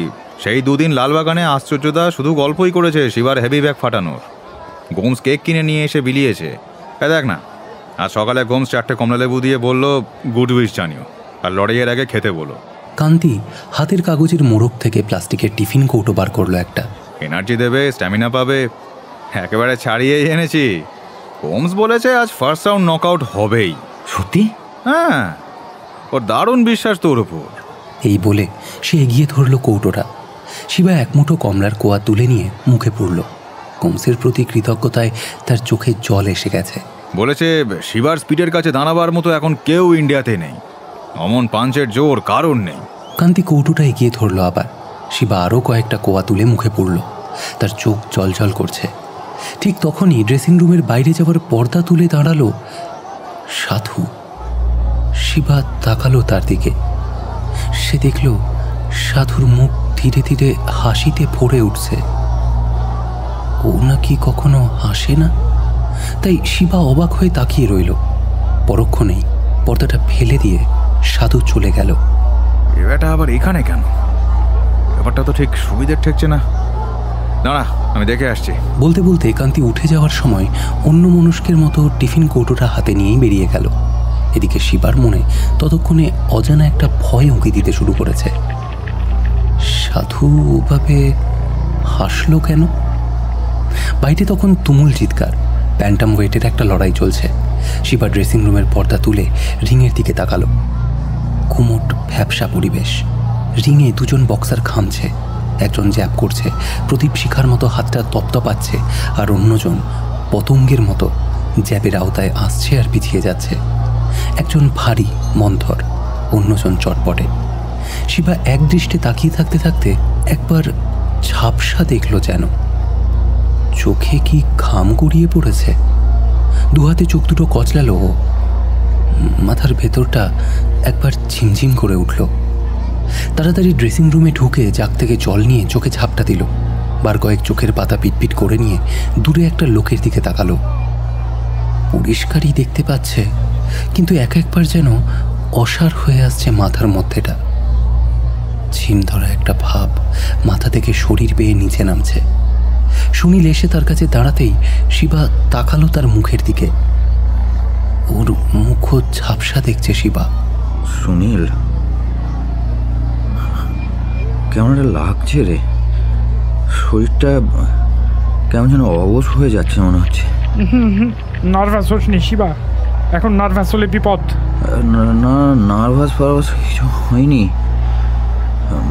মাথার মধ্যে কিরকম যেন ঠিক বোঝাতে পারছি না তোকে আমি। শিবার আঙুলে চুপচাপ ব্যান্ডেড চড়াতে শুরু করেছে সুনীল। তখনই ড্রেসিং রুমে ঢুকলেন কোরাবাবু, সঙ্গে প্রিয় হালদার। কে, সব ঠিকঠাক আছে তো? সুনীল ঘাড় নাড়ল। কোরাবাবু হাত রাখলেন শিবার কাঁধে। শিবা, ফার্স্ট রাউন্ডেই আজ এটা করতে পারলে অনেক টাকা তুমি পাবে, অভাব থাকবে না। খাওয়া পড়ার যা কষ্ট পেয়েছো মনে আছে তো? শিবা মুখ তুলল না। অনেক টাকা আমার গেছে, এবার যেন না যায়, তাহলে কিন্তু তোমার কেরিয়ার আজই খতম হবে, কেমন? শিবা যখন মুখ তুলল, কোরাবাবু তখন ড্রেসিং রুম থেকে বেরিয়ে গেছে। তার হাঁটু দুটো আলগা লাগছে, কাঁধ থেকে হাত দুটো যেন খুলে পড়বে মনে হচ্ছে। কেন হচ্ছে এরকম? আজ যদি সে না পারে তাহলে তার কেরিয়ার খতম, কিন্তু কেন পারবে না সে? শরীরটা এরকম করছে কেন? চোখে ঠিক দেখতে পাচ্ছি না। কেরিয়ার খতম হলে কোথায় যাব, কি খাবো, কোথায় থাকবো? এবারে শিবার পা দুটোও টলমল করে উঠল। কথা বলতে গিয়ে গলার স্বর জড়িয়ে যাচ্ছে। অতি কষ্টে সে সুনীলকে ডাকল। সুনীল, সুনীল, আমার শরীরে কিছু একটা হয়েছে, জন্যই মাথাটা কেমন যেন ঝিমঝিম করছে। আমি পারবো না রে, আমি পারবো না। এরকম করছিস কেন? কিছু খেয়েছিস নাকি? না, কিছুই খাইনি, শুধু কয়েকটা কমলা লেবুর কোয়া। ওই তো কান্তিতা দিয়ে গেল, গোমস পাঠিয়েছিল। কি? কখন? এই তো কিছুক্ষণ আগে। হ্যাঁ, আর কিচ্ছু করার নেই, কিচ্ছু করার নেই। সত্যি শিবার আর কিছু করার ছিল না, কিছুই করার দরকার পড়েনি রোজারিওর। শিবা কুঁজো হয়ে যথারীতি বুনো মোষের মতো এগিয়ে গিয়েছিল তার দিকে। এত দূর থেকে সে প্রথম চ্যাপটা পাঠালো যে তা পৌঁছলই না। রোজারিও রীতিমতো অবাক হয়ে যায়। তীক্ষ্ণ চোখে লক্ষ্য করে তার মনে হয় শিবা যেন দেখতে পাচ্ছে না ভালো করে। সে এগিয়ে আসে, তারপর দুটো রাইট লেফট শিবার কাঁধে আর রগের কাছে মারে। ঘুষি খেয়ে পিছিয়ে গিয়েই আবার এগিয়ে এসে শিবা একটা লেফট হুক চালায় এবং রোজারিওর মুখের এক বিঘত সামনে দিয়ে ঘুষিটা বাতাস কেটে বেরিয়ে যায়। এরপর শিবার এক হাতের মধ্যে এসে রোজারিও প্রথমে দুই পাঁজরের মাঝে বুকে, তারপর থুতনিতে একটা আপারকাট বসায়। কাটা কলা গাছের মতো শিবা তরাম করে পড়ে। ততক্ষণে গ্যালারিতে দর্শকদের মধ্যে চিৎকার শুরু হয়ে গিয়েছে। কাঠের টুকরো, জুতো, আইসক্রিমের কৌটো, এমনকি ইঁটও পড়তে শুরু করেছে রিংয়ের মধ্যে। দর্শকরা একযোগে চিৎকার করছে, হুড়মুড় করে গ্যালারি থেকে নেমে আসার উপক্রম করছে। যে লড়াই দেখার জন্য তারা এসেছিল, এসে দেখলো তার সম্পূর্ণ উল্টো। 1 মিনিটেরও কম সময়ে আউট হলো তাদের নায়ক। রেফারির 10 গোনা শেষ, কিন্তু শিবা ওঠেনি। রিংয়ের মধ্যে সুনীল লাফিয়ে ওঠার সঙ্গে সঙ্গে আরও লোক উঠে সুনীলকে প্রায় ধাক্কা দিয়ে সরিয়ে শিবাকে তুলে নিয়ে গেল রিং থেকে। লোকগুলো যেন তৈরিই ছিল এইরকমই কিছু একটা ঘটবে। শিবাকে সঙ্গে নিয়ে ওই লোকগুলো ট্যাক্সিতে কোরাবাবুর বাড়ি পৌঁছল। শিবার মাথার মধ্যে ঝিলিক দিচ্ছে, সঙ্গে তীব্র যন্ত্রণা, সারা শরীরে আলস্য, পায়ে জোর নেই দাঁড়াবার। টানা 30 মিনিট ড্রেসিং রুমে শিবার নিষ্পন্দ হয়ে শুয়েছিল, সংজ্ঞাহীনের মতো। তাকে নিয়ে লোকগুলো ট্যাক্সি থেকে নেমে বাড়ির মধ্যে ঢুকল। কাউকেই সে চেনে না। ওদের রুক্ষ চেহারা, কর্কশ কণ্ঠস্বর, অমার্জিত ভাবভঙ্গি দেখে শিবার শরীর ছমছম করে উঠল। ভিতরের বৈঠকখানা ঘরের দরজা ভেজানো। একজন ভিতরে ঢুকে গেল, তারপরই দরজার দুটো পাল্লা খুলে এসে দাঁড়ালো সাধু। টেবিল ল্যাম্পের চাপা আলোয় ঘরটা অন্ধকার। সাধুর কাঁধের পাশ দিয়ে দেখা যাচ্ছে কোরাবাবুকে চেয়ারে বসে। হঠাৎ শিবার হাত দুটো পাশের দুজন শক্ত করে আঁকড়ে ধরল।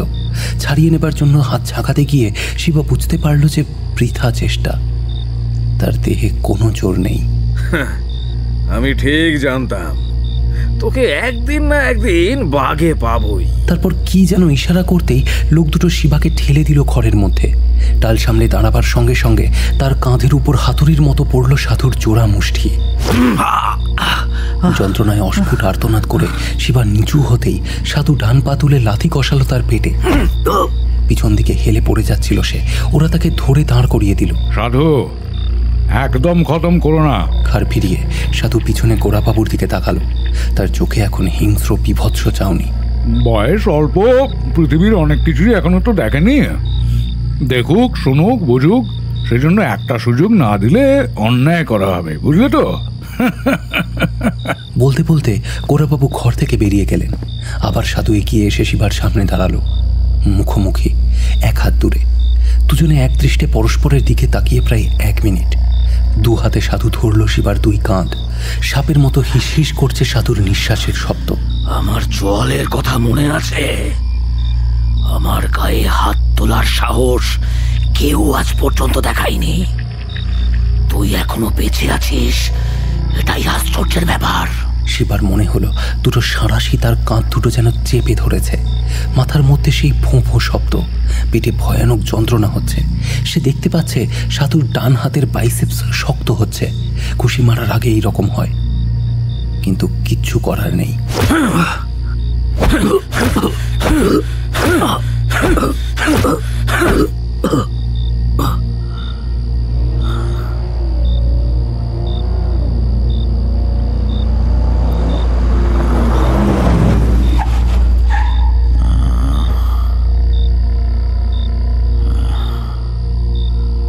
ধীরে ধীরে শিবার জ্ঞান ফিরছে, কিন্তু চোখ খুলে তাকানোর ক্ষমতা নেই ওর।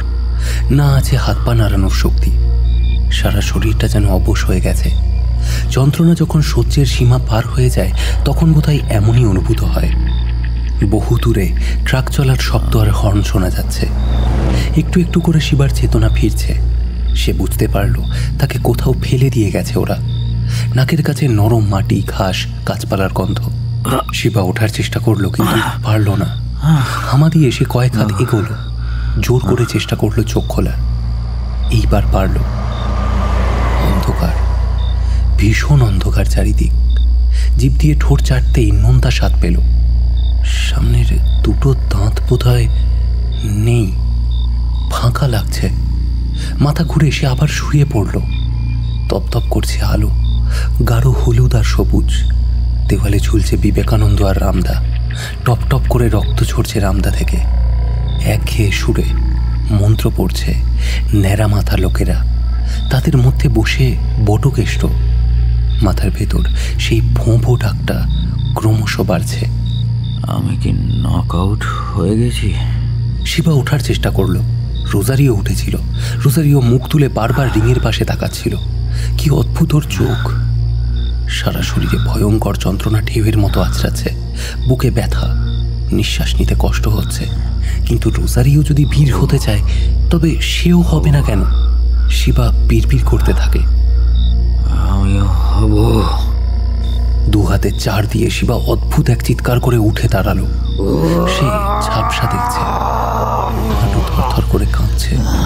হাঁ করে বাতাস গিলে খেতে লাগলো সে। অন্ধকার, চারিদিক ঘুটঘুটে অন্ধকার। দূর থেকে ট্রাকের শব্দ আসছে।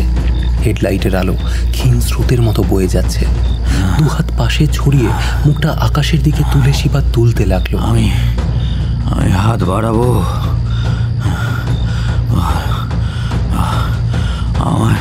আমায় হাত বাড়াতে বলো মা, আমায় হাত বাড়াতে বলো।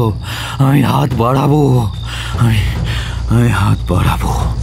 বুনো খ্যাপা হাতির মতো টলতে টলতে শিবা এগুলো ঝোপঝাড় মারিয়ে গাছে ধাক্কা খেতে খেতে নালায় আছড়ে পড়লো।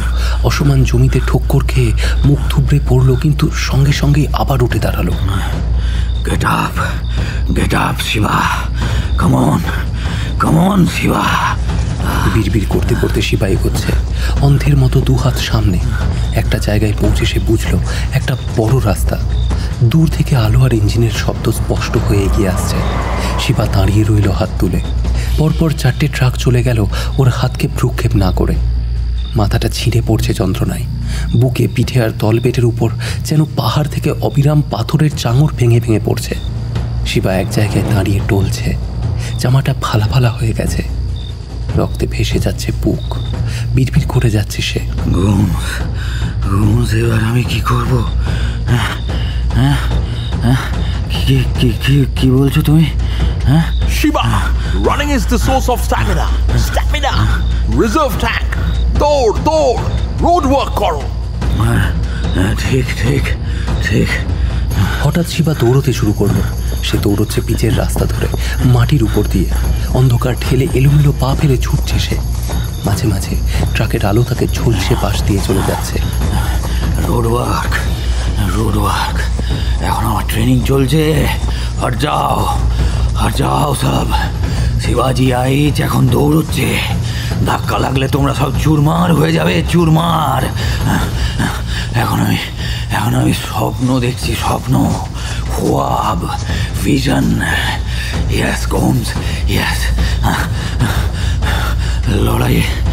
লড়াইয়ে হার জিত হয় জিমে, রাস্তায়। এই যন্ত্রণা শরীরের উপর জমা থাকবে ট্যাঙ্কে। শিবা হুমড়ি খেয়ে পড়ল রাস্তার ধারে। তার দেহ সহ্য করার চূড়ান্ত সাধ্যের বাইরে চলে গেলেও সে দৌড়েছে। এই অবস্থায় সাধারণ মানুষের পক্ষে এটা অসাধ্য কাজ, কিন্তু শিবা তখন সাধারণের ঊর্ধ্বে উঠে গিয়েছে। নালায় সামান্য জল ছিল। নিজেকে টেনে হিঁচড়ে জলের কাছে এনে কয়েক ঢোক জল খেয়ে সে জ্ঞান হারিয়ে ফেলল। দেবদাস পাঠক রোডের মোড়ে ভোরবেলায় আনাজপাতি নিয়ে যারা বসে তারাই শিবাকে প্রথম লক্ষ্য করে, কিন্তু মুখটা দেখতে পায়নি। রক্তাক্ত দেহ, ছেঁড়া জামা দেখে ভেবেছিল খুন করে ফেলে যাওয়া লাশ। প্রথমে ভয়ে কাছে আসেনি কেউ। ধীরে ধীরে ভিড় জমে যেতেই তার মধ্যে থেকে প্রথম চিনতে পারে বটকেষ্ট। সে তখন দোকান খোলার জন্য ওপর দিয়েই যাচ্ছিল। তারপর আসেন ভবানী স্যার। রিক্সাওয়ালারাই শিবাকে তুলে হাসপাতালে নিয়ে যায়। দিন দুয়েক পরে এক বিকেলের কথা। শিবা হাসপাতালের বেড থেকে জানলা দিয়ে বাইরে তাকিয়ে আছে। তখন অন্যান্য রোগীদের বেডের কাছে ভিড়। আত্মীয় স্বজন, বন্ধু বান্ধবরা দেখতে এসেছে, কিন্তু তার বেডের পাশে কেউ নেই। উদাস চোখে সে তাকিয়ে। আজ দুপুরে সে জ্ঞান ফিরে পেয়েছে, মানুষ চিনতে পারছে। হঠাৎ মাথার দিকের বারান্দায় শিবা একটা চেনা কণ্ঠস্বর পেল। না গো, এই দিকটায় নয়, ওই দরজাটা দিয়ে, আমি বলছি। টের পেল ঘরের মধ্যে কারা যেন ঢুকলো। ডাক্তার বলেছেন একদম নড়াচড়া নয়, 5 সপ্তাহ পর প্লাস্টার খোলা হবে। তাকে দেখতে একদম মমির মতো লাগছে। চোখের মনি যতদূর সম্ভব ঘুরিয়ে এসে দেখল তার মাথার কাছে মা আর সাগর মামি দাঁড়িয়ে। প্রায় সঙ্গে সঙ্গেই দেখতে পেল দাদাকে, তার পেছনে শ্রীকান্ত দাস। সবাই তার দিকে এক দৃষ্টে তাকিয়ে। ডাক্তার বলেছে কোনো মানুষের পক্ষে সম্ভব নয় শরীরে এমন আঘাত নিয়ে অতটা ছুটে যায়। মাংস একেবারে থেঁতো হয়ে গেছে। কথা বলা তো সম্ভব নয়, পরেই বলবো। মনের জোরে এবারে তোমায় সারিয়ে তুলবে। এই বলে ভবানী স্যার হাসলেন, সেই শান্ত স্নিগ্ধ হাসি।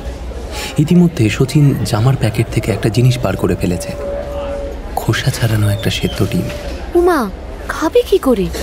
ওর কি চিবিয়ে খাবার কিছু ক্ষমতা আছে? ডাক্তার তো বললেন দিন 10 আগে নয়। তোর থলিমলি দড়ি দড়া সব তোর দিনে রেডি হইয়া যাইব, বুঝলেন স্যার?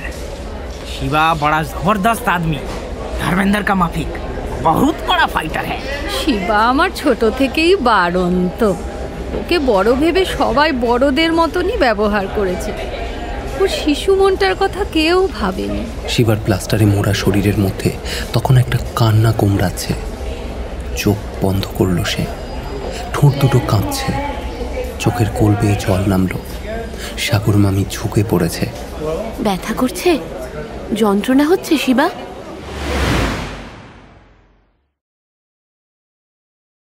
এতক্ষণ আপনি শুনছিলেন মতি নন্দীর লেখা উপন্যাস শিবা, অন্তিম পর্ব, only on radio Milan audio story. গল্পটি ভালো লেগে থাকলে অবশ্যই লাইক এবং শেয়ার করবেন, এবং আরও নতুন নতুন গল্প শোনার জন্য সাবস্ক্রাইব করতে ভুলবেন না আমাদের official YouTube channel radio Milan audio story.